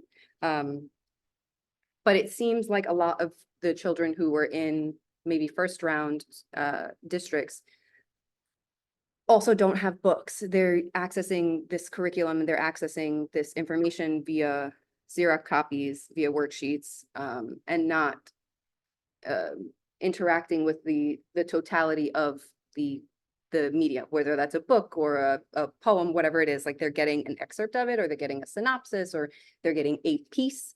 And you cannot understand something if you only read or are exposed to a piece of it. Context is critically important. And I forget which of the senators' chief of staff was here earlier discussing financial literacy and media literacy. This is an integral step in that, is that children need to understand context. You need to understand a lot of pieces of information that you will not get from an excerpt. You cannot understand The Catcher in the Rye if you only read the first 10 pages, or if you only read page 52, right? I will get off of that soapbox. So I look forward, I will reserve further comments, and I look forward to seeing books in our students' classrooms and not workbooks, actual books. I want to quickly thank you, Tao, for bringing up the removal of internet access to students. This happened last year, I believe, and last summer there was a PEP vote about it. The money was spent. Anyway, the program is no longer running. Those students no longer have that access, and I think we need to begin demanding tech equity instead of just requesting it. Also, I want to note that there was a federal program that ran similarly that was providing like $30 to $40 to working families in the United States, and the funding for that program has been cut or is no longer going to be allocated in that way. So that's millions of families, and I'm sure that that is some of our neighbors who are no longer going to be able to afford access to the internet. So I encourage you, please, if you can afford your internet, share your Wi-Fi password, or let the kids come to your house to do their homework after school, or if there's a remote day, like figure it out with your neighbors, get to know each other, because things like this are essential. The internet is essential if you live in New York City and you have a kid who goes to a New York City public school. And last thing, Quentin, I adore you. You know that Ruby Bridges was 6 when she integrated a Louisiana public school. So thanks, everyone. Thank you, Adriana. Next, we're going to have GK Kurumurti. I just want to say that I want to highlight really quickly to GK that he recently joined our council when we had a vacant seat, and he hit the ground running. He has been very active, visiting his schools and really bringing resources back to the council and taking things to them and really being involved. And when Tanya joined, I also said the same thing about her. So I'm really happy to see that we have so many. When Quentin, when all of you joined, right? You're no longer new anymore. You are seasoned council members. So I want to acknowledge that and say all of your works are being acknowledged and known. GK, off to you. Thank you, Vijay. So Alia is with PS 144, 174, and middle school 358.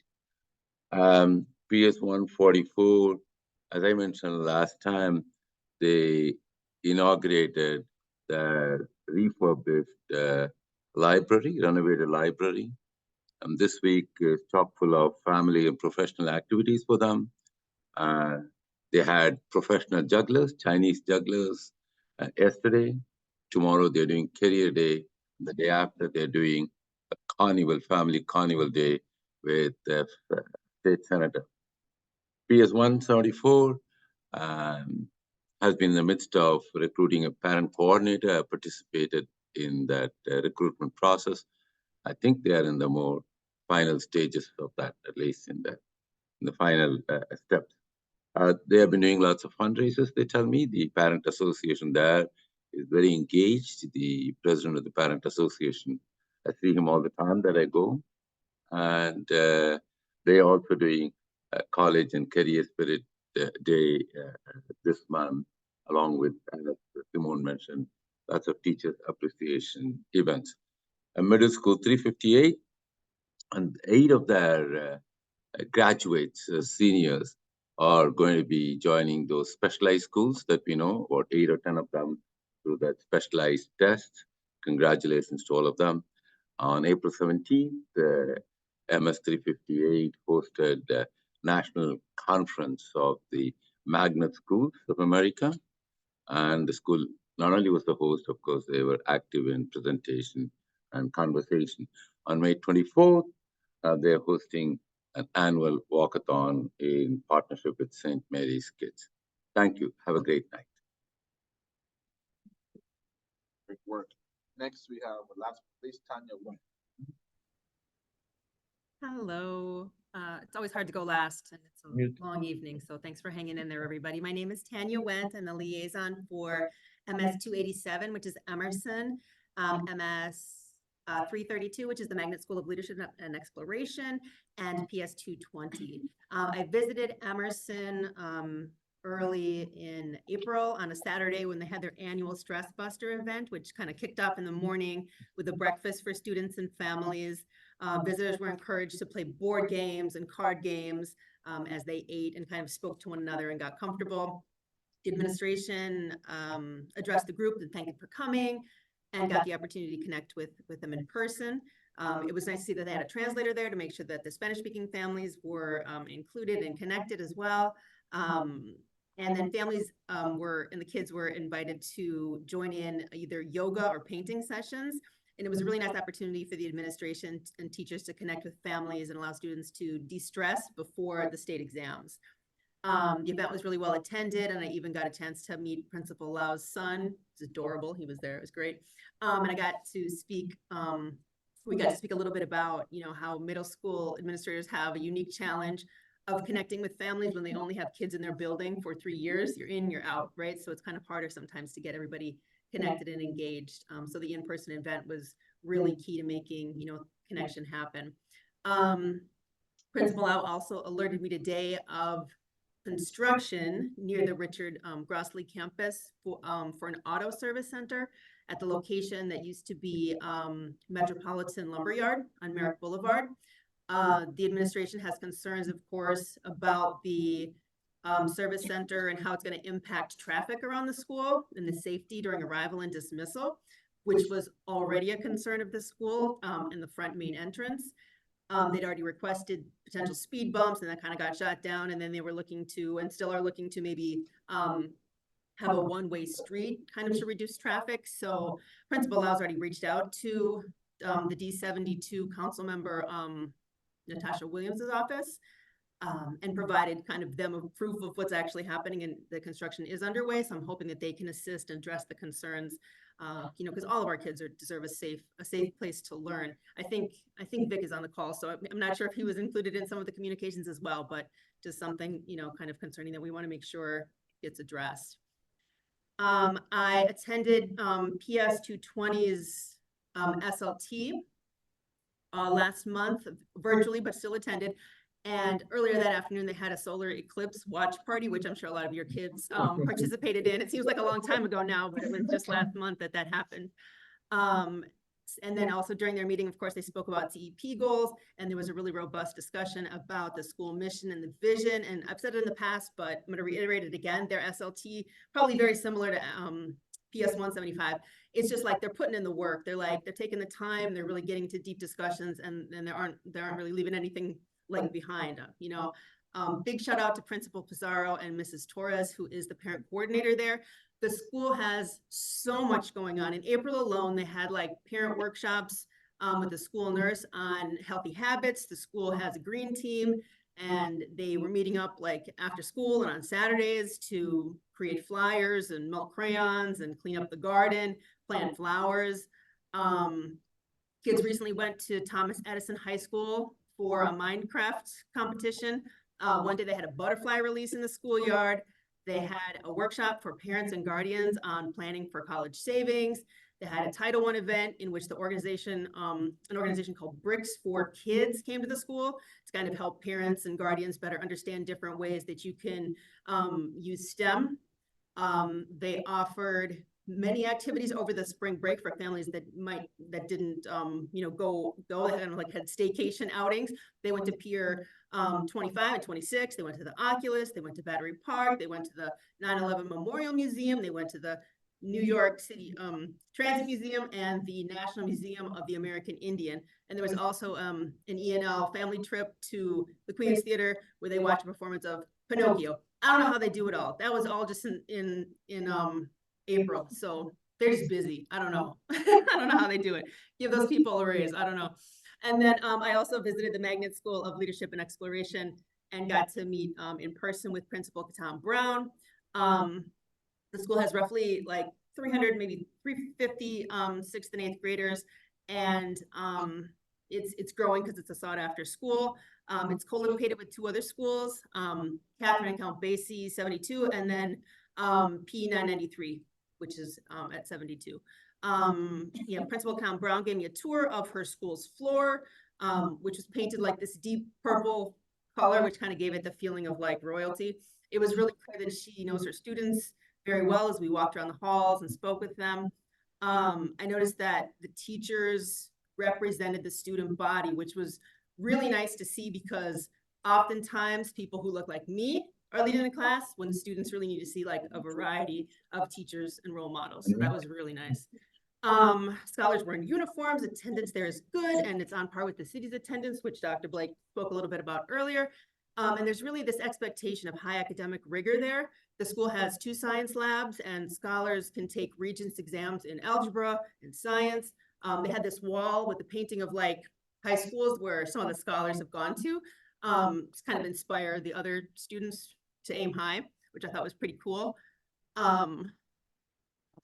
There was like this feel, and I loved it. There was this feel of like tough love as we walked around the classrooms. They were quiet, they were really focused. There happened to be a substitute in one class. The class wasn't even noisy. The principal just popped her head in and said, "Okay, I'll be back." And it was like amazing. I loved it. I could really tell that she expects a lot from her scholars. And I think that that's, helps uplift them for sure. The school has welcomed some newcomers from a variety of places. And when I asked her about the size, the class size law, principal did express concerns about the lack of space, which is kind of ironic because just last year the building was, Success Academy was looking for space in the building. So she's saying even right now, she's not sure that there would be enough space for her own kiddos. She spoke really fondly of her scholars' families. I know that they're great, but a lot of times they're busy. They can't always, make it to the school, and it's hard to kind of connect them with them. Same, like I said, with Principal Lau at Emerson. In middle school, sometimes it can be tricky. The school does have a lot of parent workshops, and the school also had a recent field trip to Top of the Rock, and some students who are in student government even got to visit the Queens Criminal Courthouse. So lots of cool stuff going on there too. That wraps up my report. I tried to make it quick. Thank you. Thank you so much. The community acts and said council members, please do visits to the schools, and there you have it. These council, as you know, community council members, one of their key roles is to be liaisons to all the schools across the district. So all the schools are covered by various council members here. And I'm happy to see that many of them are visiting and doing their part to really acknowledge the schools, share concerns, share updates, but also to praise the schools for the wonderful work that they've been doing. So for my report really quickly, I'm the liaison for high school 310 with Principal Harold, PS 140 with Principal Robin Signal Hasbury, and then PS 160 Principal Tiffany Hicks, who I had the opportunity to visit.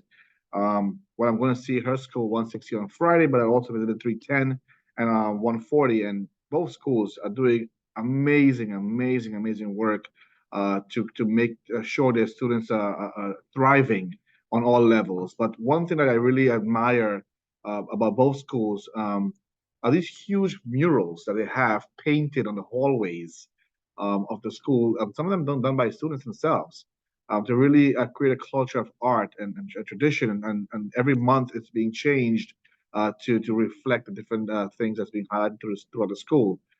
Principal Hasbury's school, I commend her for the great work that she's doing there to keep that school floating and doing well in the southern part of our district by her leadership style and her inclusive style of working along different partners across the DOE to ensure that her school community has the best resources to thrive and do well. So I will not be long, but thank you, Principal Hasbury, for the great work that you're doing there and the amazing team that you have at PS 140. I always admire, I tell everyone when I go to your school, I feel like I'm going to a college campus because you have all the flags of the different things on the school across the street, and the building poles and the street lights and the trees, the huge trees down there, the oak trees. It's beautiful, and the maintenance of the school is top notch in terms of being clean. I think all schools should be clean at least and look professional and beautiful. And you do a great job doing that. I look forward to visiting PS 160 this Friday, Principal Hicks School, which I'll have a report next month for. Before I saw your hand raised, Adriana, do you want to add something really quickly? Go ahead, please. I just wanted to add in the chat, Dr. Blake mentioned that he's giving schools latitude. Discuss this with your SLTs. Send your SLT chairs, co-chairs, your PA, PTA president, whomever it is that you contact.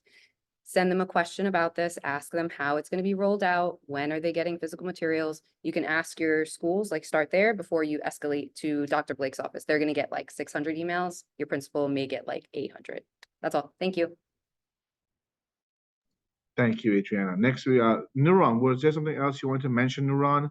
I know you also visited some schools, but you had a question for our mental health presenter. So I wanted to just not give you a chance to highlight the school that you visited as well, because that's time from your time. Duran?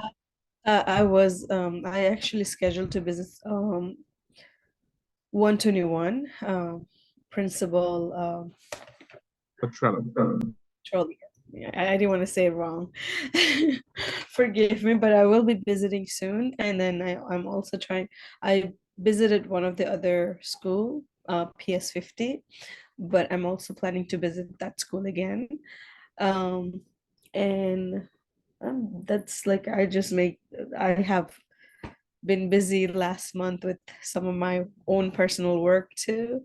So I'm looking forward to visiting them and bring back more reports. I mean, I was very impressed with PS50. They're doing wonderful work with limited resources. They need a lot of things and a lot of funding if we could help them get that. But I was very impressed that with the limitation, like they need a gym. They don't have a proper gym. They're literally using a school, like something like classroom. The floor it's not a proper gym, and then they don't have a they need like actual chairs in the auditorium. They have lots of cracks in their schoolyard. Uh, they need funding for a Which lot of. school is this, Duran? This is one PS50. Thank you. And the principal is amazing, wonderful man. And I felt very welcomed. The parent coordinator, she was amazing too. Like I feel like they're doing an amazing job and keeping our kids happy and, safe. And the kids are learning, they're teaching them, and that's, as a parent, as a community member, I mean, that's all I can ask for, like, even with that limitation, they're putting their best efforts, and then it makes me want to do more work, like, what can I do for my community? Thank you. Have a good night, everyone. Thank you. No, don't leave, right? No, I'm not leaving. I'm gonna. Oh, Thank you, I will Duran. see everyone. I can't wait to see you guys in person. Before we move to the public comment section, I want to wish all our Jewish families and those who celebrate and observe Jewish American Heritage Month. I want to wish you all the best, and to those who celebrate Passover. Any other holidays were celebrated this month? Any other? We had Eid last month. Eid was celebrated as well. We had a whole bunch of holidays, and any other holidays I'm neglecting, it's not by choice. I mean, just please put it on the chat. But one of the beautiful things about our district, and I think it's a wonderful strength, is how diverse D28 is. We are extremely diverse, and we want to make sure we highlight and acknowledge as many cultures, ethnicities, and traditions as we can on this platform, and to say we hear you, we see you. So to our Jewish families, we want to wish you a happy Jewish American Heritage Month, and please invite me to your events. I love to celebrate with you as well. Thank you. So we're going to go now to our public comment section. So each of you will have 2 minutes to please make a comment. Let me get to the list. I know Tanya did a great job sending the list over, but the chat went. Do you have you're first? Okay, so you want to go to the camera? What happened there? Look something happened there. Okay, I can turn my camera to you. Or you want to go to the computer there? And you can walk over there, and we have a person in house who will make the comment first, then we'll jump to our sign up online.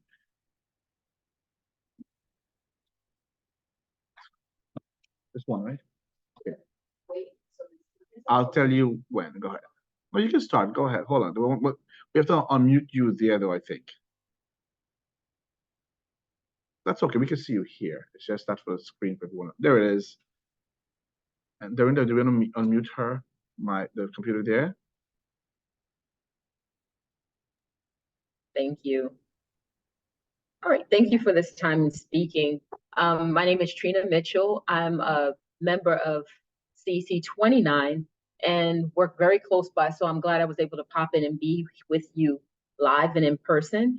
Superintendent for District 28, Superintendent Blake said something that resonated with me about parent engagement rather than just having parents involved.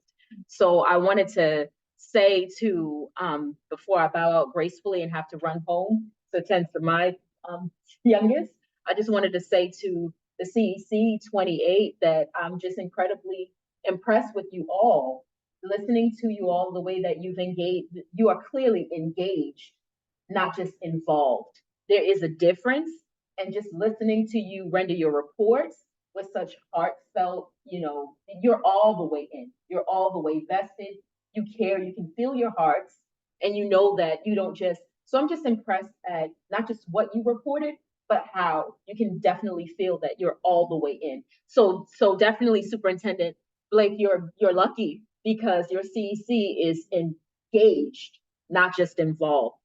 I also wanted to say really quickly that on May, when you were highlighting May events, I just wanted to, I wear many hats.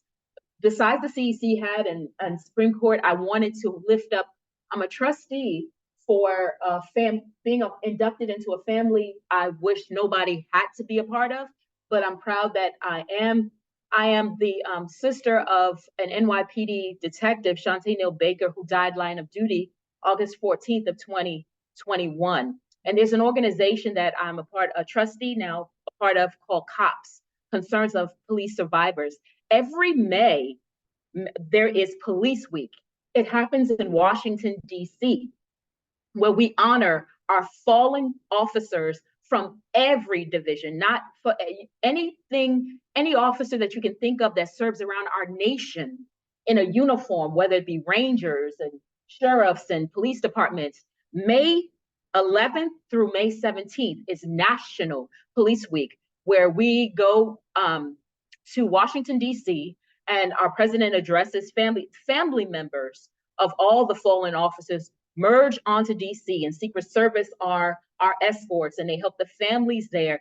And they roll out the red carpet. When you land, the families are greeted by uniformed officers, and NYPD is there in full force. There are officers that take off from the World Trade Center site on bicycles and bike all the way to DC with our fallen officers' names on flags that arrive. So it's really important to lift up National Police Week. Happens every single May. So I just wanted you to know that our NYPD officers also have a NYPD Memorial Run, the 5K. You can walk it or run it May 19th. So you can actually Google. I can leave and forward information to the CEC if you want to get involved. Time? Okay. Really quickly, I just wanted to say kudos to the Child Mind Institute, Dr. Janae, the doctor who presented, for highlighting Mental Health Awareness Month, normalizing it is important to normalize this talk, to have it just like we have physical education and we have physical fitness. We want to check in, mental check-ins. We need to formalize it in our education system to build the mental health component into our everyday lives so that the children can have wholeness when they speak to each other and feel normal about the way they feel, to equip them with the language and the space to learn how to motivate, how to become mentally well. Okay, and the last thing I want to lift up is CEC29 is having a human trafficking awareness workshop tomorrow, Friday, at PSIS 270, and that's at 233-15 Merrick Boulevard. Our purpose is to bring awareness and shed some light on an issue that is very big. If you turn on the news tonight, you will see that there are four indictments with human trafficking within our city. And Manhattan DA Bragg has indicted 4 more. And this is a very relevant topic that needs our attention. So it's really important that you come out and support and lend your ear. Thank you all. Thank you, Trina. We could allow her to go on. She has a lot of notes. She will bring a lot of notes, but we have to just move on. I apologize. It's the time frame, right? Next, Vanessa Sparks, please go for it. Yes, and I hope you extend me an extra minute as I am District 28 and Community Board 12. So I bring greetings from Community Board 12 under the leadership of Latoya LeGrand, Education Committee Chairperson, as well as the Reverend Carlene Thorbs, Chairperson for Community Board 12. So first, I just want to say thank you to a couple of your CEC members who always are at Community Board 12, not just our education meetings, our land use meetings, and even our general membership meetings. So I want to shout out Simone, Quentin, and Natifa for being true partners with Community Board 12. As you know, Community Board 12 represents the communities of South Jamaica, Hollis, Addersley Park, and St. Albans. South Jamaica and Jamaica, most of our schools that are there are in D28. Simone was and Quentin went out as our last meeting. So just some information, just so you know, for the entire District 28 family, York College has a STEP program, which stands for Science Technology Entry Program, that is offered and available to any New York State resident, grades 7 through 12. It includes a spring and summer research project for high school students in which they are paid a $1,000 stipend. And I will forward that information to CEC28. They include coursework in cybersecurity, coding, tutoring, SAT and ACT preparation. And we had the executive director, Dr. Francois, I believe that's her name, come and present at Community Board 12. Additionally, I just want to give this information. All of you that represent schools that fall within the confines of Community Board 12, we would like to hear from you. I heard some things tonight that I had not heard before that actually fall under the auspices of a community board, where the community board could be extremely helpful in bringing resolution to some of the things I heard tonight. PS 182 and the lack of broadband. I heard from PS 50, which is also on Community Board 12. They're having issues in terms of space. Please bring that information to the community board. Every month, we have commissioners from almost every city agency at our meetings. And if you bring those concerns to us, we will fight along with you to find resolution for those problems. Please tell your principals that they need to come to our community board meetings. We can't help and support you if we don't know. And lastly, I just want to give an FYI. PS 182, the building that PS 182 now occupies, the reason why they have that building is because of the now speaker, Adrian Adams, who at the time was the education chair for Community Board 12, along with two CEC members at that time, Emily Adis and Catherine Throm, actually went to bat 2 years and forced the creation of that new school building after decades of no one listening to the parents at that school.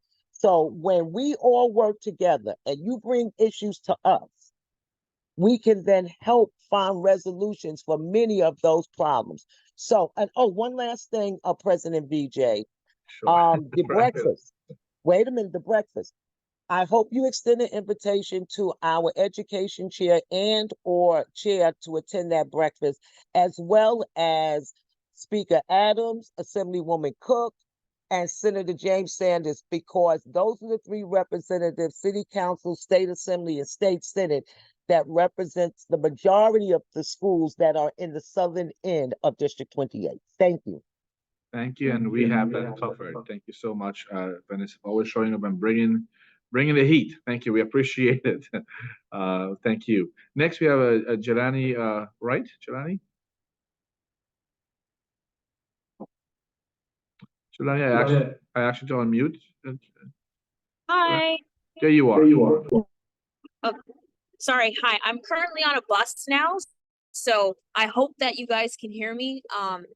Sorry Yes, about we all can. that. Okay, great. So I'm Jelani Wright. I'm a student recruitment intern for First Tech Fund. There's been a lot of mention about how students don't have access to technology and broadband. So I'm very happy to share with you that we are a nonprofit dedicated to providing those things to students. So we equip our fellows with laptops, a personal hotspot. We pay for it. Their families are welcome to use that as well. And so we're dedicated to all things college access and career exploration. We specifically look for lower income, rising 11th and 12th graders throughout the boroughs. We don't have grade requirements. We don't look at immigration status.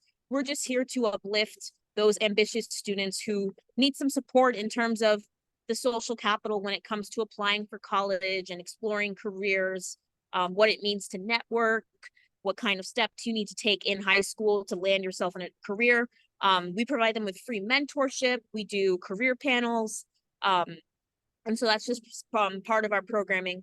Our application is due May 11th, so very soon. It's a form online. I'm going to drop it in the chat. Also, this program is completely free to participate in. It's for rising 11th and 12th graders. It's a year-long program that kind of functions like an extracurricular after school, but we also have some in-person events like we have like volunteer days. We visit corporate offices in New York City. We have social events for our fellows. We're accepting 100 fellows this cohort. And like I said, our application is due May 11th. I'll drop it in the chat.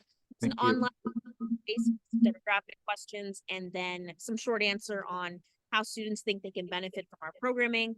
I'll also drop my email in the chat if you guys want to be connected with like recruitment materials such as the flyer, you know, our info sessions, things like that.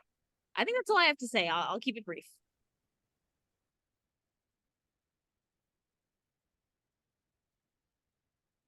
Well, thank you so much. And please do put your information on the chat feature so our team can capture that and we can share it with our constituents. Next, we have Jean Han, followed by Sasha Cruz. Jean? Hi, everyone. I just want to bring up the class size law. It's something that I am very worried about, if you couldn't tell. And I I just want to request from the superintendent and CEC28 if it's possible to get an update immediately after the meeting, if CEC28 could even call a special meeting, because there's only one SLT meeting left at the end of the school year, for the rest of the school year, and then summer's over, and then we're off for summer break. So it really doesn't give parents much time for this to absorb. I still don't think a lot of parents quite understand what the implications are for our district because we're so overcrowded. I would like it if there could be something, after the conclusion of that meeting, if CEC28 members could urge the superintendent to please reach out to principals and start having this discussion now, because there are only 3 years left. The DOE has to meet a benchmark of 60% schools meeting compliance, and the 25-26 school year, if you were paying attention, is the year where they were going to start phasing in enrollment reductions to schools. So it's alarming, especially alarming for parents of middle schoolers and high school parents who are applying to middle and high schools and even kindergarten in District 28, because there are just not enough seats, not enough classrooms. We cannot have a very abrupt, disruptive roll-in. It will be too chaotic, and I guarantee there will be pretty big blowback from everyone once they realize what the implications are, if there's not a community-wide discussion that starts now. That's all I have. Thank you, everybody. Thanks for all the updates. It was great hearing what's going around the neighborhood. Thank you, Jean. Next we have Sasha Cruz, followed by Tabisha Williams.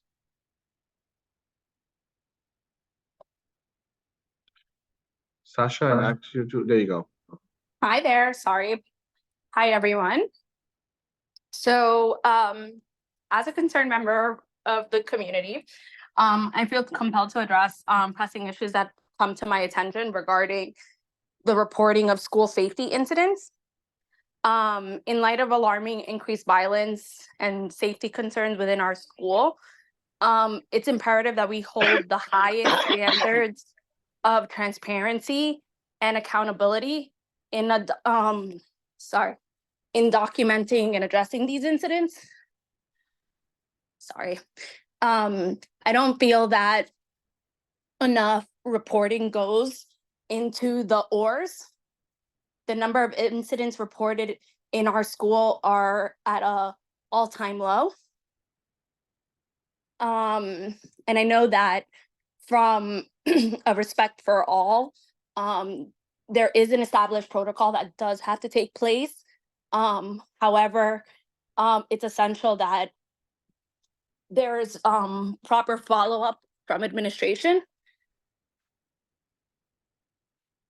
Sorry. Anyway, so I feel that failure to adhere to these reporting protocols not only compromises the safety and well-being of our students, but undermines the trust and integrity of the New York City public schools. So it's essential that we take immediate action to rectify any shortcomings in the reporting process and ensure that every incident is documented with the utmost diligence. I yield my time. Thank you, Sasha. Next, we have Tabisha Williams. Toshiba, sorry. I only got it's more or less a question. I wanted to know who is the CEC person for PS80. And the next thing is, why is the school so understaffed and why they can't do anything about that? It's What was the always second question? Toshiba, what is your second question? the first question is, who is the CEC person for the school? The school is PS80 and Queens. We're getting that, but then you had another question? And the next question is, why is the school so understaffed? Why is the school so understaffed? Okay, got it. One of the members his name is Jay Lin, and he has a family emergency. So we'll be reaching out to him to find out how we can get one of our team members can do a visit to the school to cover him and to find out and to just go there with an open lens to understand what's happening at the school. Toshiba, and thank you for bringing that to our attention.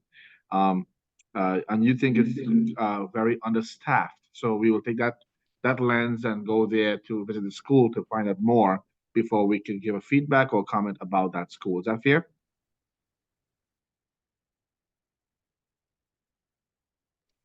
Yes, it's very much so fair. I just want to find out because I want to know for myself, because I hear a whole bunch of stuff, but I need to know for myself for surety because I do PTA as the PTA president, SLT, Title I, all of those things. But when you go to SLT, we don't never really get to those discussions.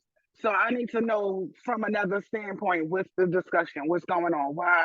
What's the thing? Why is it always a problem or a situation? And thank you so much for bringing that to our attention. This is exactly the platform to bring those concerns to. So we are listening and we'll definitely take action immediately. And please do come next month to our meeting again and you will hear feedback. You'll hear a report back on your question. I'm here every month. Thank you for bringing it to our attention. I'm here every month in the bushes. I'm here every month. Every month. Excellent. Okay. Last but not least, we have Elena Aminova. Hold on one second. Let me actually unmute. 1 second.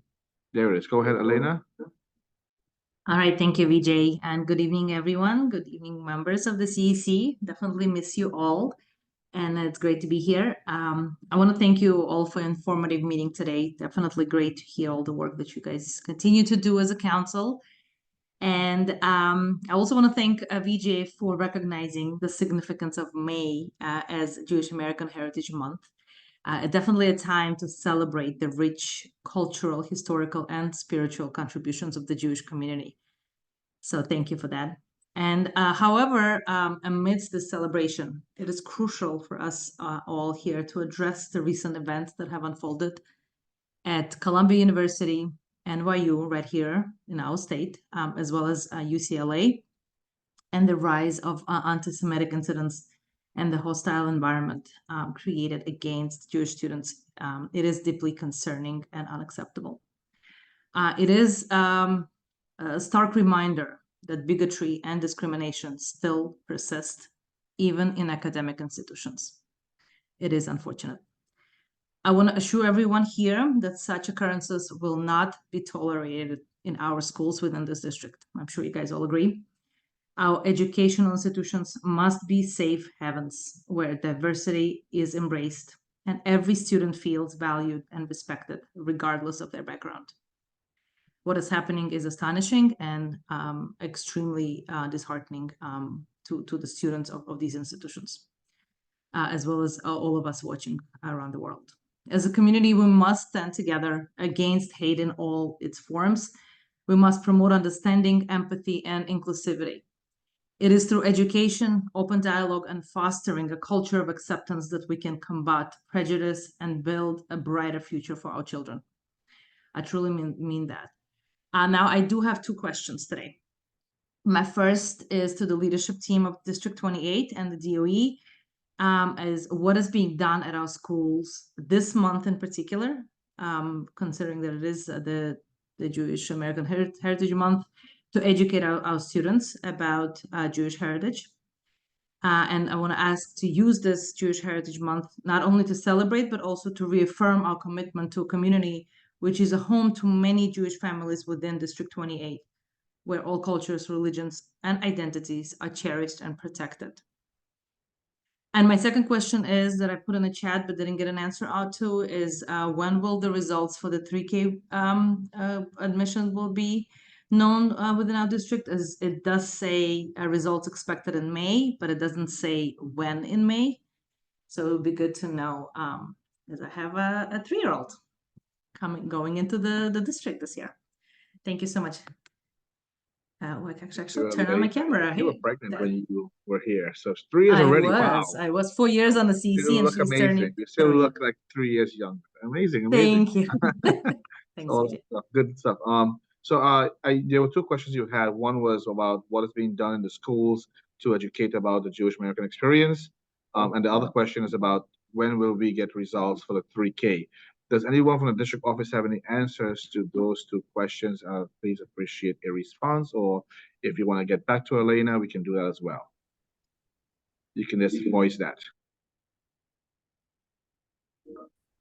PG, I'll get back to her with the responses. Thank you, Dr. Thank Blake. you so much, Dr. Blake.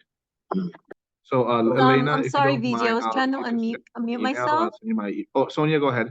No, so the releases should be mid-May.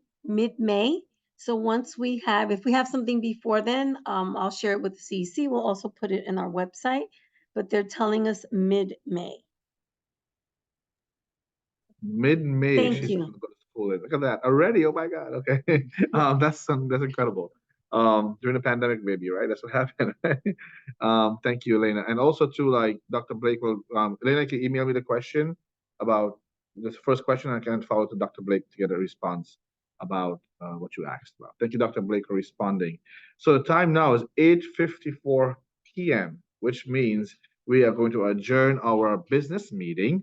And then we are going to move forward to our business meeting at 9 p.m., which is we get an hour to discuss our business items. So the community, you have a chance to stay on and really listen to us discuss our business agenda, but you will not be able to participate. We want to thank all of you for coming out tonight and supporting us and being in community with us and being collaborators and stakeholders who are part of this community on the same table. To all the council members, excellent work, the great work that we're doing here as a council.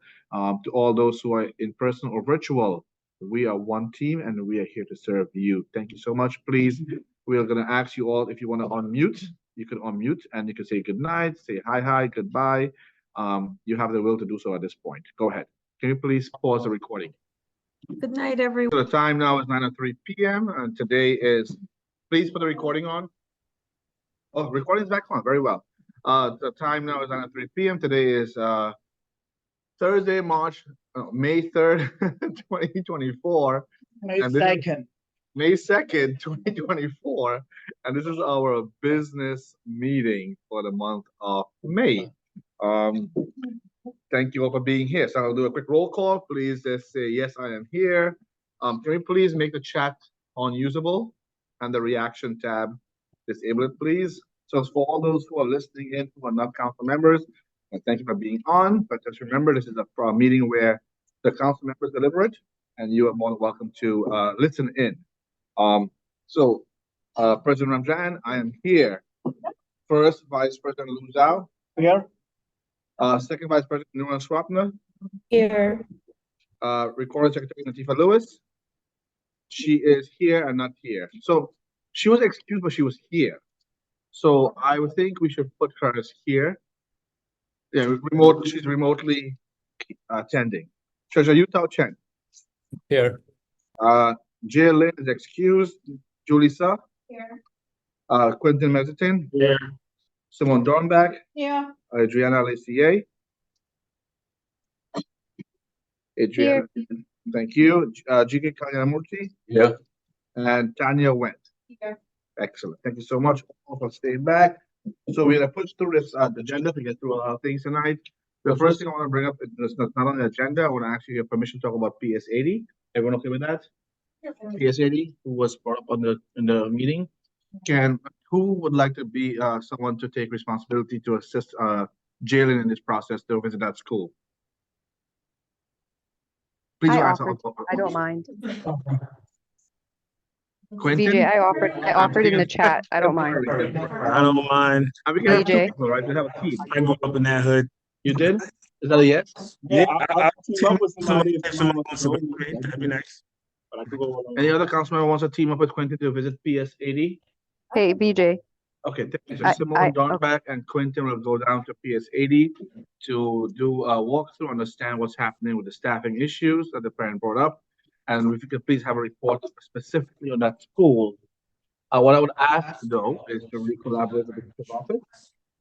I don't think we're working against them.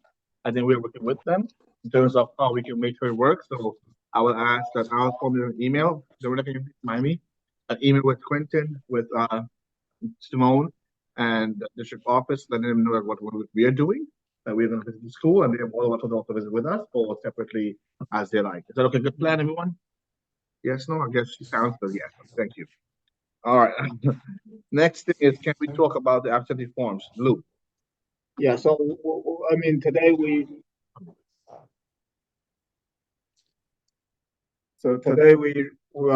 have a few absentees, but I haven't received the form from Natifa. She did join, so we mark as join, attending, right? Okay. So for Jalen, he sent last month, and I did talk to him a couple days ago, confirmed he is still in China, and the situation is pretty, sad. So I moved to excuse him, even without a additional form. I think the situation is warranted. So I moved to excuse Jalen, and can we anyone disagree? Anyone disagree with anyone? Okay, sorry, I just asked here if anyone who's present here or anyone online, council members, if you disagree with Lou's, the VP's role in terms of deciding to excuse Jalen's absence this month. Is anyone in disagreement of that? Okay, you're silent. I'll say silence to me means yes. Yeah. I mean, you agree, kind of thing, right? So yeah, I think thank you. We should mark him as an excuse. Adriana, today is remote, so Adriana, you can send me the form so we can approve next month. I sent both of them at the start of the meeting. Okay. Let me know if you didn't receive them. I'll send them again, but I did send them. Thank you. Okay. All right. So let me take a quick look.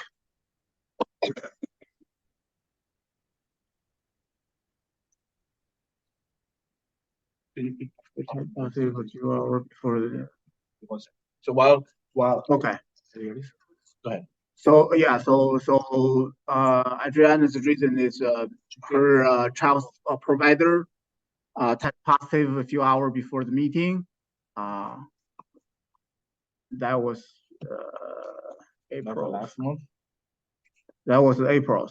This one is serious family emergency, joined from hospital. So both months, Adriana, because family issues require joining remotely, and I think she did stay through the meeting. So I moved to approve her remote request for both months.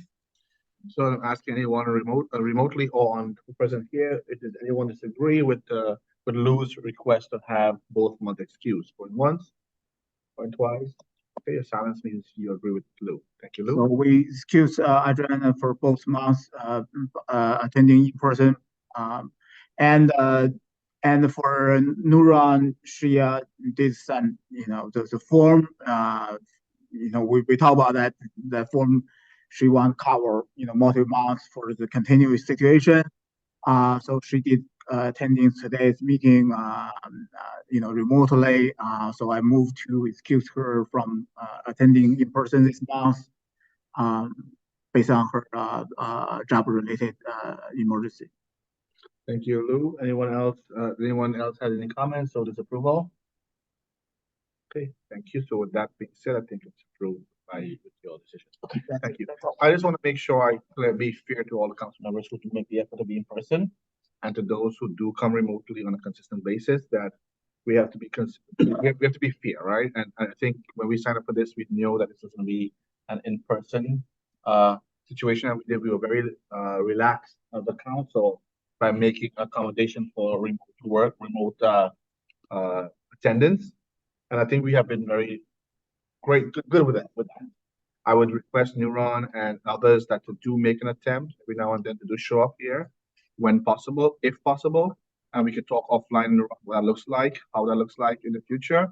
But want to make sure we be mindful that we want to have quorum, and I'm nervous about every month we have members missing, and then if some other member wants to not be here in 1 month, they may feel pressure to do it so because they can meet quorum. BJ, I will be there next One month. second, Nora, so you speak with your microphone is a little fallen. Go ahead now.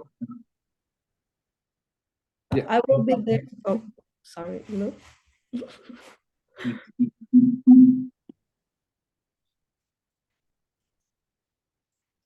Go ahead.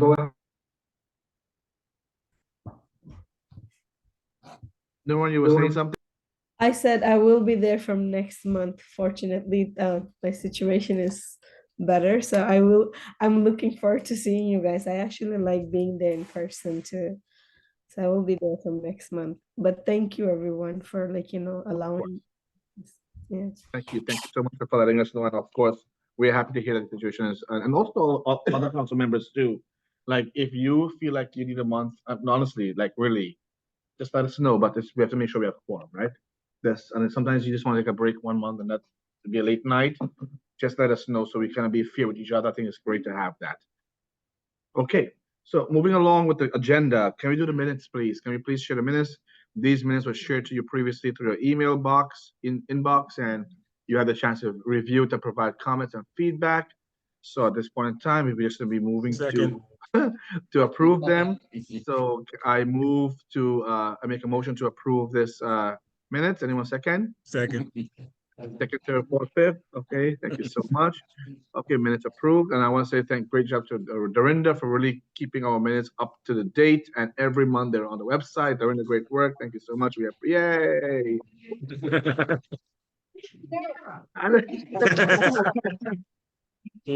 That's because you all are showing up. So that's good. That's great. Thank you, Dorinda, for keeping us abreast of everything and keeping it updated. We actually have a lot of people who go online, who miss our meetings, who look at the recordings and look for the minutes, and they do follow along. And D28 minutes are followed. Right, so thank you so much. Are you all okay if I ask Dorinda any questions? Council members, is it okay if I ask Dorinda a question about the website? Anyone that disapprove online? Dorinda, any updates on the website in terms of what you think we should do anything better?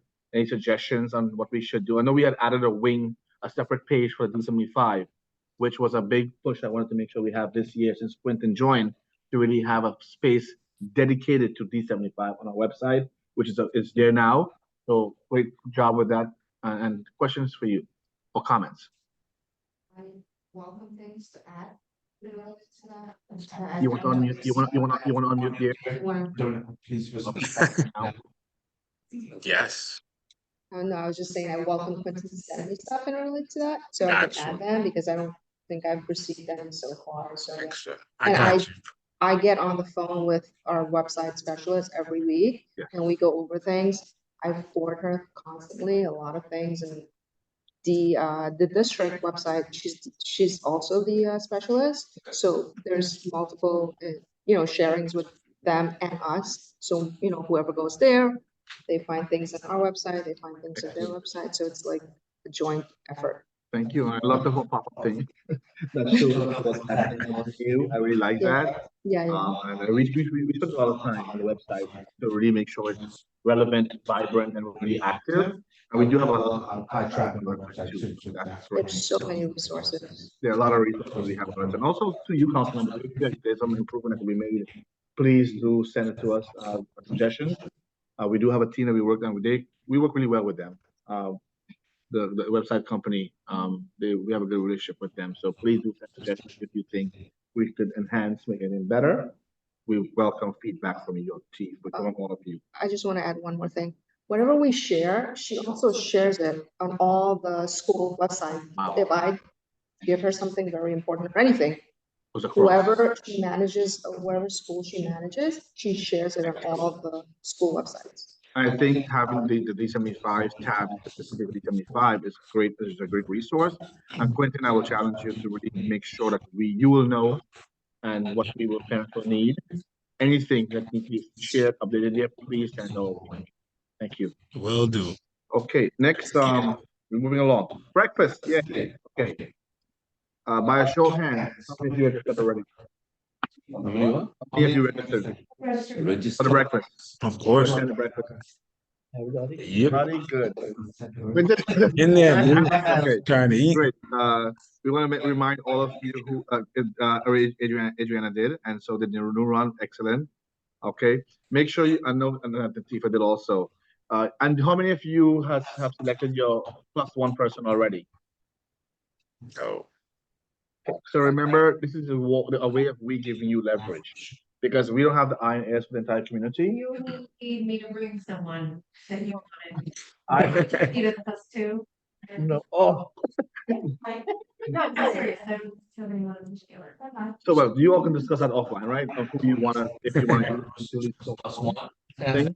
And this is somebody who, like anyone in the district, right? If you feel stands out to you as a parent leader, they don't have to be elected. They don't have to be a PTA president. They don't have to be someone who you think needs to be at this meeting.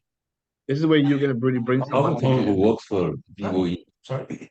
I'm sorry, someone who works for DOE is a parent. In the district? Yeah. Sure. Okay. Yeah, but they understand they come in there as parent, not DOE, right? Is that fair? I don't know if there's. I can bring anyone too who represents like an organization. They come in there as a parent, not as the organization, right? I want to make sure that that's clear, that they don't just advocate for the organization. They will be there with you at your behest. Okay, that's 2. At this point we have 106 people registered. Okay. Narun has a question. Narun have a question. Go for it, Narun. Thanks. Sorry.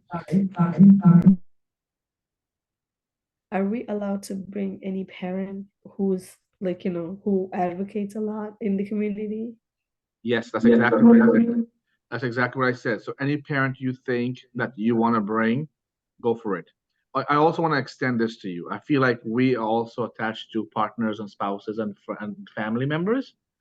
It's a celebration of you as well as in your work.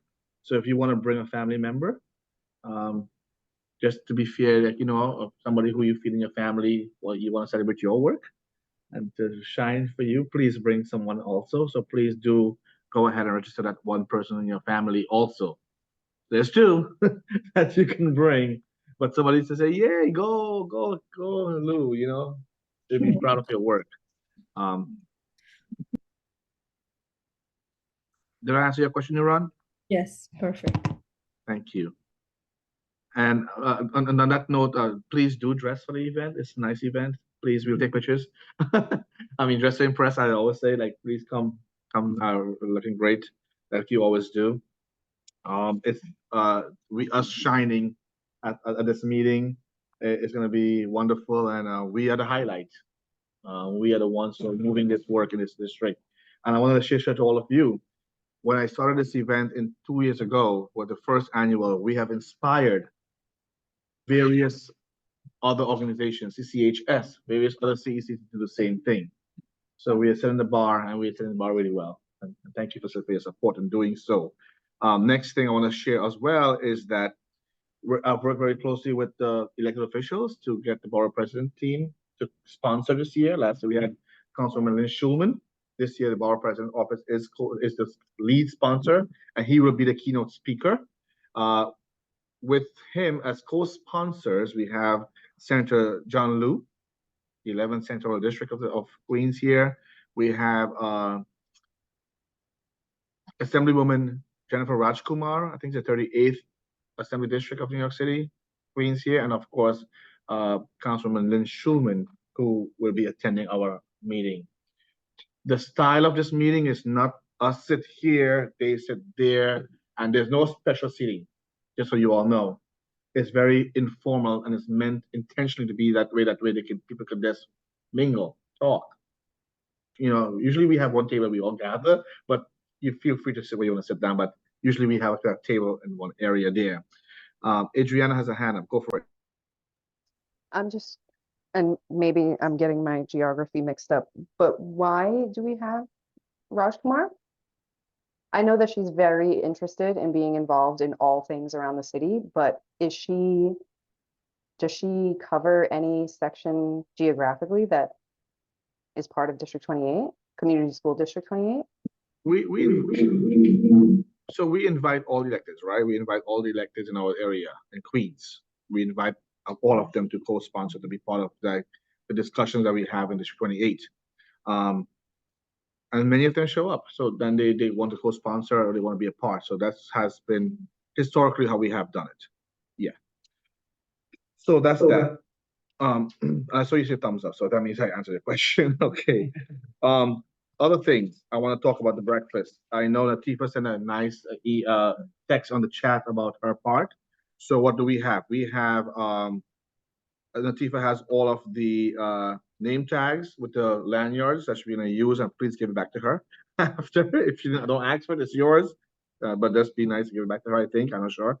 Quentin, Latifa, and Adriana, what time do you plan on arriving at the venue to start decorating? Can we please have an idea? So Adriana unmuted, so go for it, Adriana. Yeah, sorry. So for my portion of things, especially if we are going to do the balloons, it would be super helpful if I could get in the night before just to put it together. If not, what would be most helpful is to know how early I can get into that space so I can put the balloon arches and any like things that we make for the tables together. Night before, no. Early in the morning, potentially. So I will definitely, the renewal email our contact at York, and we'll figure out what time is the earliest. And can Adriana, Latifa, and Quentin please send a text in the group chat saying this is the plan for that day, so we are all on the same page of what's happening, what to expect. Is that okay? I saw a thumbs up from Adriana. Quentin, yes, no, yeah. Yep. Yeah, no, sounds good. Yes. All right, and then peace out. And Latifa, I'm sure she will join your team in whatever that is. So also we have here, so Adriana, just really quickly, you are doing the balloons on the arches, is that correct? Yes. And do you anticipate You're muted, VJ. Do you anticipate having enough time anticipate? to have this done by 9 o'clock in the morning? Depending on how early I can get in there. Okay, so once we confirm with the team over there with your time, can you get back to the group and say this is feasible, this is not feasible, here's the backup plan. Is that fair? Absolutely.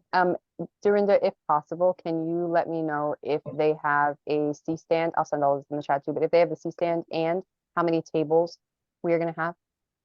What people are sitting on in total? 18 tables for seating? Okay. 18 tables with 10 chairs around each table.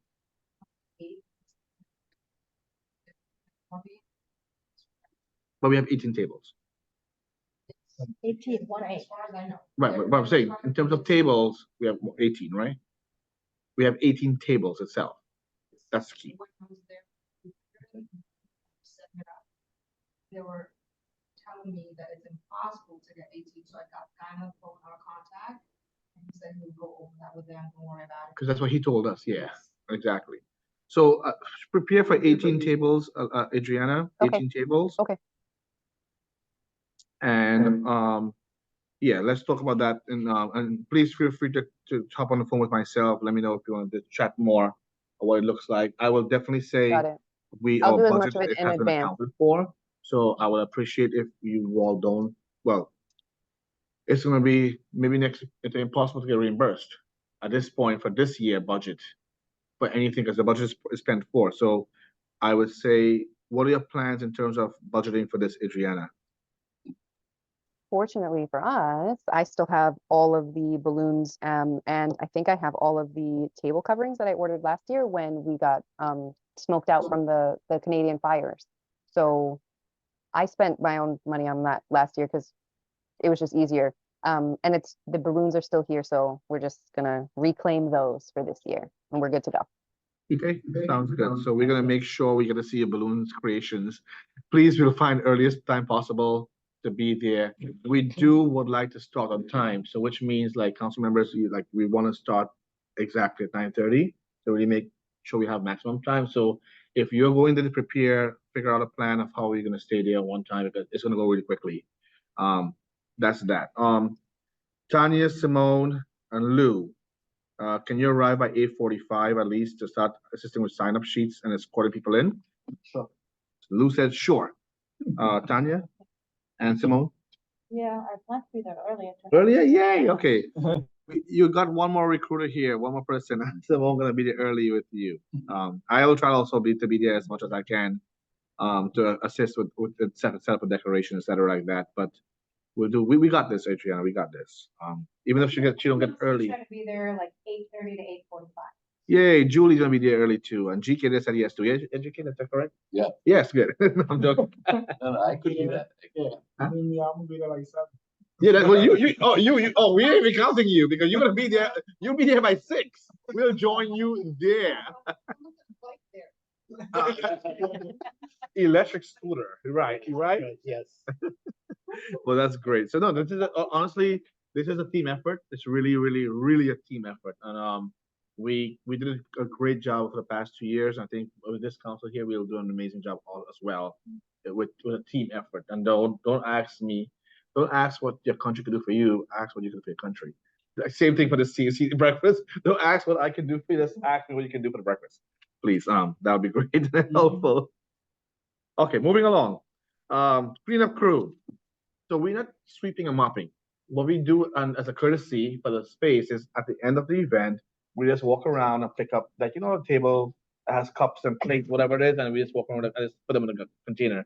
It'll be nice if you could all help out with that. Time is technically the 12. I'm getting that question from 12:30. It ends 12. We have a space until 12:30. So I am hoping to end by 12 o'clock. Some people leave earlier. Like I think my I know if you have to leave earlier, we get. no, it's not me. I'm saying my daughter's principal, the Yeah. parent coordinator, the PA. They were asking me like, For sure. do they stay till 12? We do. They have to. No, they don't have to. They don't have to. But it'll be nice if they can because we do really engage all of them. And we do try to get a picture with everybody at the end. So, but we definitely gonna make that clear on the day off. They can stay until how long they can stay for. Yeah. Because school is still active, right? So they may have to go back to their schools, etc. But being there is important, and we really want to celebrate them. Does anyone have a question about the breakfast that I can answer? What's on the menu? The menu is that breakfast. It's gonna be served hot.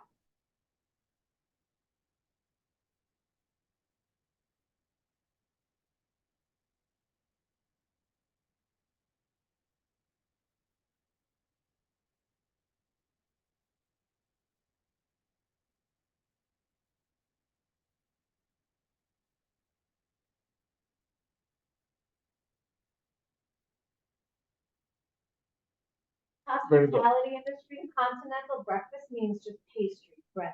Right. We're having like waffles, we're having like. Yeah, fruits, it's a bit better than that. We're not doing You have eggs, the that's yogurt. what they don't do, but they do savory food, Bread too, and like fruit. just hummus out, Bread and fruit. like pasta, like. Bring it on. Bring everything. Oh.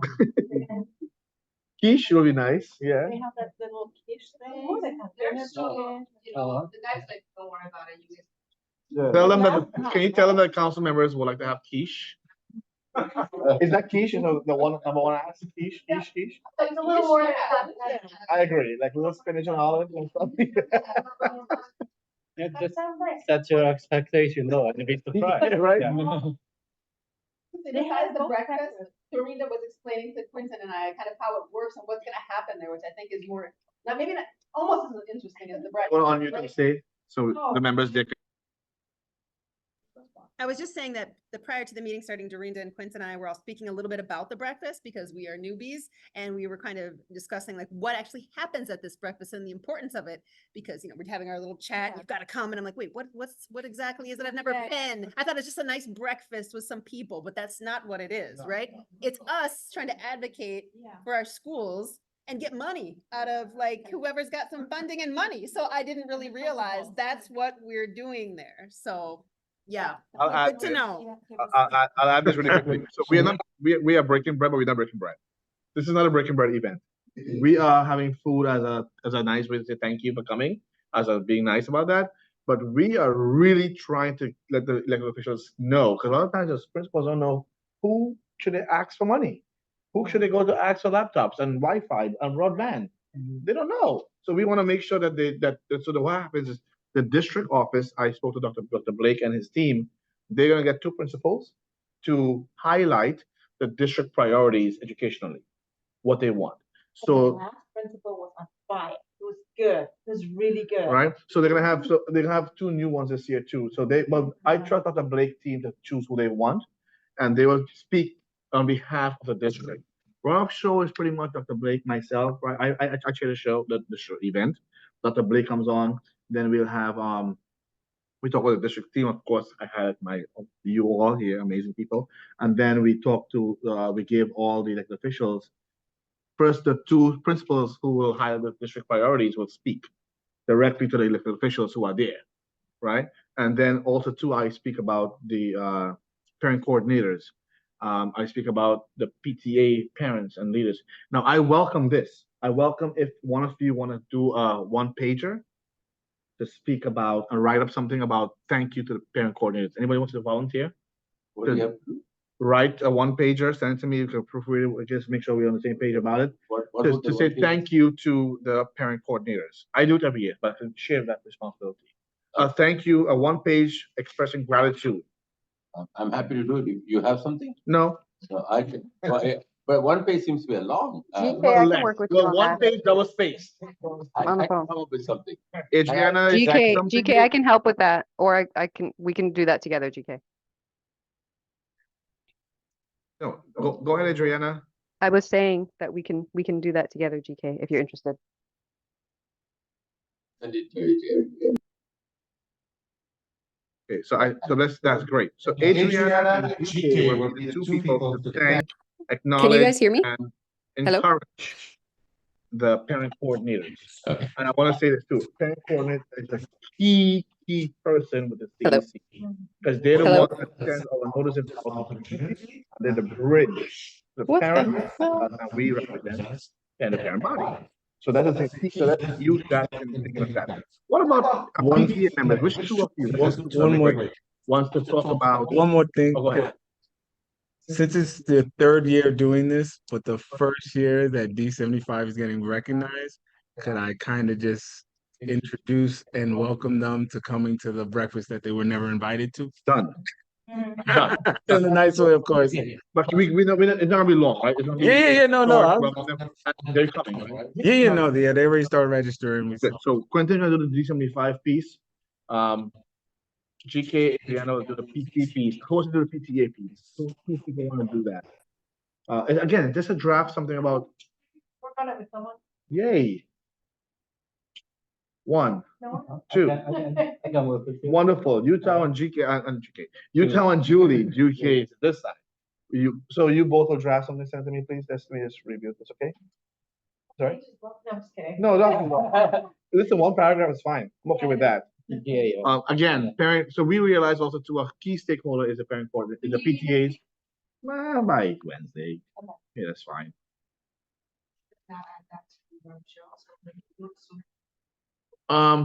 I think you and I will talk about how to plan that in the program. It'll be part of mine because I usually do it as part of my speech, but I will have to share that stage with all of you. Just a speech. Yeah, that's a 5 minute. Not like a lighter. No. Less or less. Less, yeah. Less. Yeah. 1 page double space is not 5 minutes. Well, I just said 1 page max. What I'm saying, you could capture what you have to say in a paragraph and a half. Is that fair? Yeah. Okay. No, you. Okay. Any other question, anybody? Speak for all of us, right? Yeah, well, One person. so you Like, and you take you and Adriana Oh, will I see. share the mic at that time and speak to all the parent coordinators, acknowledging them and thanking them for being here. It's just that you actually Yes. speak of that. Then you will do the thing with C75, and then both of you will do this after that time to speak to the audience about our parent coordinators. Any questions, anyone else? Okay, moving along, we're doing great with time. That's it. wait, okay, go ahead. Hold on. What about the end of year? So the end of year thing. So this is the thing. We usually do end of year celebration after the 2-year cycle. Like we do the breakfast every year, but the end of year will be after every end of year for us. So at the end of year celebration will be next year. Next year, no, the next year. Is when we'll do it for that. That's when we give thanks to the council who serve, those who are leaving out, and really celebrate the district in that broader level. Is that fair? Is that fine? Yeah. That's how we have it done historically, but we can change. Yeah, let me. Tanya. Beyond that, because I don't know what that is, but can you give us a little, like, just, what else is coming up in the next couple months or before the school year starts again that we should have on our radar, like the certificate Great. stuff, like what, because some of us are like, wait, what? What's going on? I didn't know that It's was kind of new. Okay. So what else is coming? What is coming up? So the next thing is this. So we're going to be sending out the list to all the principals and the guidance councils, etc. The schools to send us names of the graduates and who they want to highlight from the CEC for certificates. This is a great idea I had a couple of years ago for you to really have a direct role in your school that you liaise with all year. And you want to go show up at award night with their certificates and really say, I'm from the CEC, I am VJ, and where is VJ Ramjan? Where is Dorinda? You want and really let the CEC be part of the school community, highlighting the students. Sometimes on the graduation day they do it, or sometimes on awards night they do it. Depending on which night they do it, you can decide if you want to. Some schools say, you can give it to us, and we'll give it out. I say pushback. No, we want to. The goal when I thought of this idea was to really make sure a lot of schools don't know what a CEC is. Yeah. A lot of parents have no idea what CEC is. So this was a tool to really build that relationship with them and to make it and we have gotten a great response. And there's so much work involved in that. So Dorinda, thank you for that. Because once we receive the names, they send to the printer. Then he got to edit and print and the whole night, and then we got to receive them. Once we get them, it'll take all of you doing your part. Which is your school? When is your graduation? When is your awards night? Which night don't ask them if I can come. Say when should I come to present this to the children? And if you can't make it to your school's graduation for the ceremony or whatever it is, put in the chat. One of us will. And we want to cover all the schools. But let the CEC really be present in the district and celebrate our students also. And we don't only do things like valedictorian. We do things like best supporter, things that other kids may shine too that doesn't really require an academic grade, but they shine in their scholar in their own ways too. So we really have a nice broad range of things that students can be highlighted for. So when emails go out to our principals, will we be copied? How will we know when they've been? We'll be copied. Okay, as always. Okay. And then we'll send a notification saying, hey, principals make sure that listen to us. Okay. Responsible. So we're giving certificates or monetary? An award.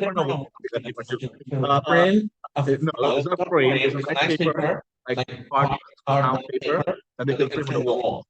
That has the kid's name and that. In the envelope? No. Just, just okay. Do we have do we have the ones that the sleeves? Do we put them in? Yeah. What if? The sleeve, the sleeve that we put them in? Yeah. Can we? I'm gonna ask Manny. Let's think about how we can get that into the budget, if we can make a way to have the order. What color sleeves do you want? The boards, they're usually like a tan color. Like this color. Like this color. Budget's closed. So completely. Completely, yes. Sure. Next year we can do. Okay. Next year, put it up, please. So order those in the back. For that. All right. Work on presentation. Yeah, I agree. Budget is open, so bonus for reimbursement. Okay. Fair enough. Anything else? Anyone else about that? That's coming up because we have that. June. That's June. Other than that, that's this year. That's this year. We'll have a quiet couple of months. Reimbursements are due every single month. The cycle ends, but end of June. And I'll send you an exact date, but I'd rather have them beforehand because the person there gets really angry. And then she has to process a lot of stuff like the last minute. That's here. Yep. And Utah, thank you for doing a great job with signing approval notices and sending them out. Do that. Other than that, it's going to be a quiet in the year. So a lot of schools have NFA celebrations individually. Please do what they invite you. That'd be great. Also, if you go to a school, a graduation, if they ask you to speak, let us know. We will support you. If they want you to speak, bring greetings from the CEC, and you want to be a keynote speaker to school, I've had the opportunity to be one of those at kids' schools before. Please do extend that you can do that. Please, and represent, do a great job like you always do at your school. We're making big waves. Anything else, anyone? Next year, September comes September. So we're gonna have some quiet months in terms of the summer break, but we still meet. We still meet. Your cycle don't end till 2025. Okay, so you also get a break in terms of, but we still meet in person through the summer. We still have everything here. Historically, the attendance from the public is a little lower because it's summer vacation, but we still plan. When we get a budget, so when it's the summer months, we start doing the budget right away. We start planning, so we hit the ground running. In terms of September, we also need a re-elect.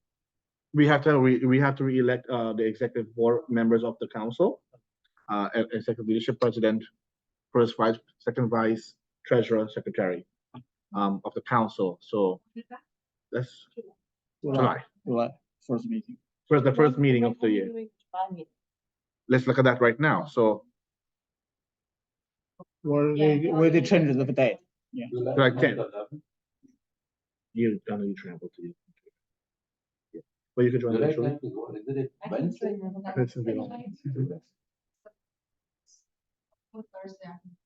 Right, the following Thursday, July something. July 11th. That's what I thought. I think in the chat, at some point, we were gonna have dinner, we never had dinner, we never went out. I think we can talk about that. I agree. I agree. I was thinking it would even be nice if you want to invite us to the other or your kid, you don't know where we're going, but like just make it. I agree. It doesn't have to.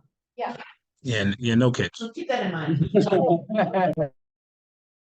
Yeah, I know. I got a lot.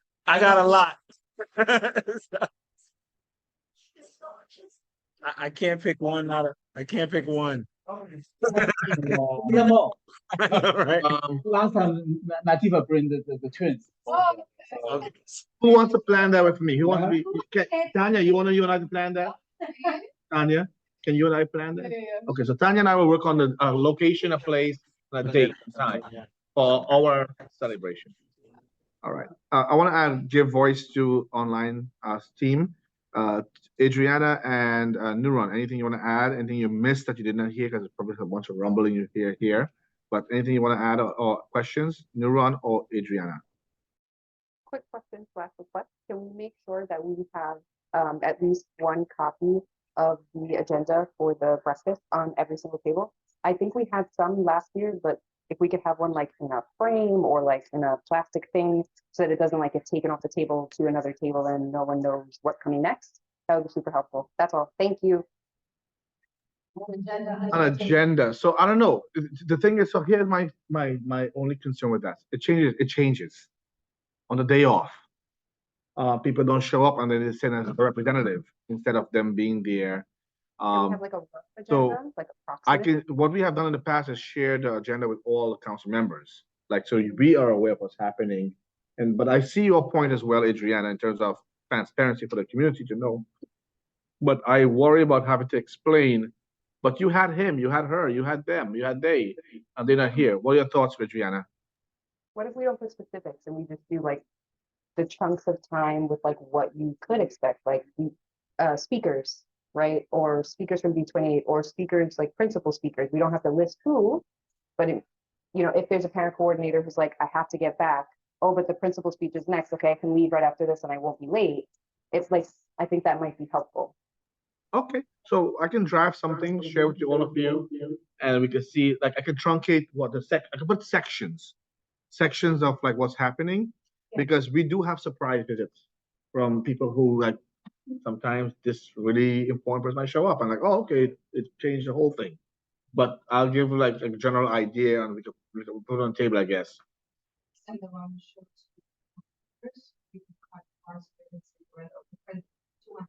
Yeah, and you and I will talk about that. We can share the tables over there. Other than that, any other questions, folks, team members? So my role is to come up with a piece for parent coordinator. That's it. You and And Alicia. You and Alicia. yeah. I try Alicia and that's it. And eat breakfast. Eat lots of breakfast. I want to give Neuron the spotlight. Neuron, any questions, concerns, comments? Sorry, no, I don't have any comments. I'm listening to you guys and getting everything. My kids to go to bed. They're not gonna go to bed.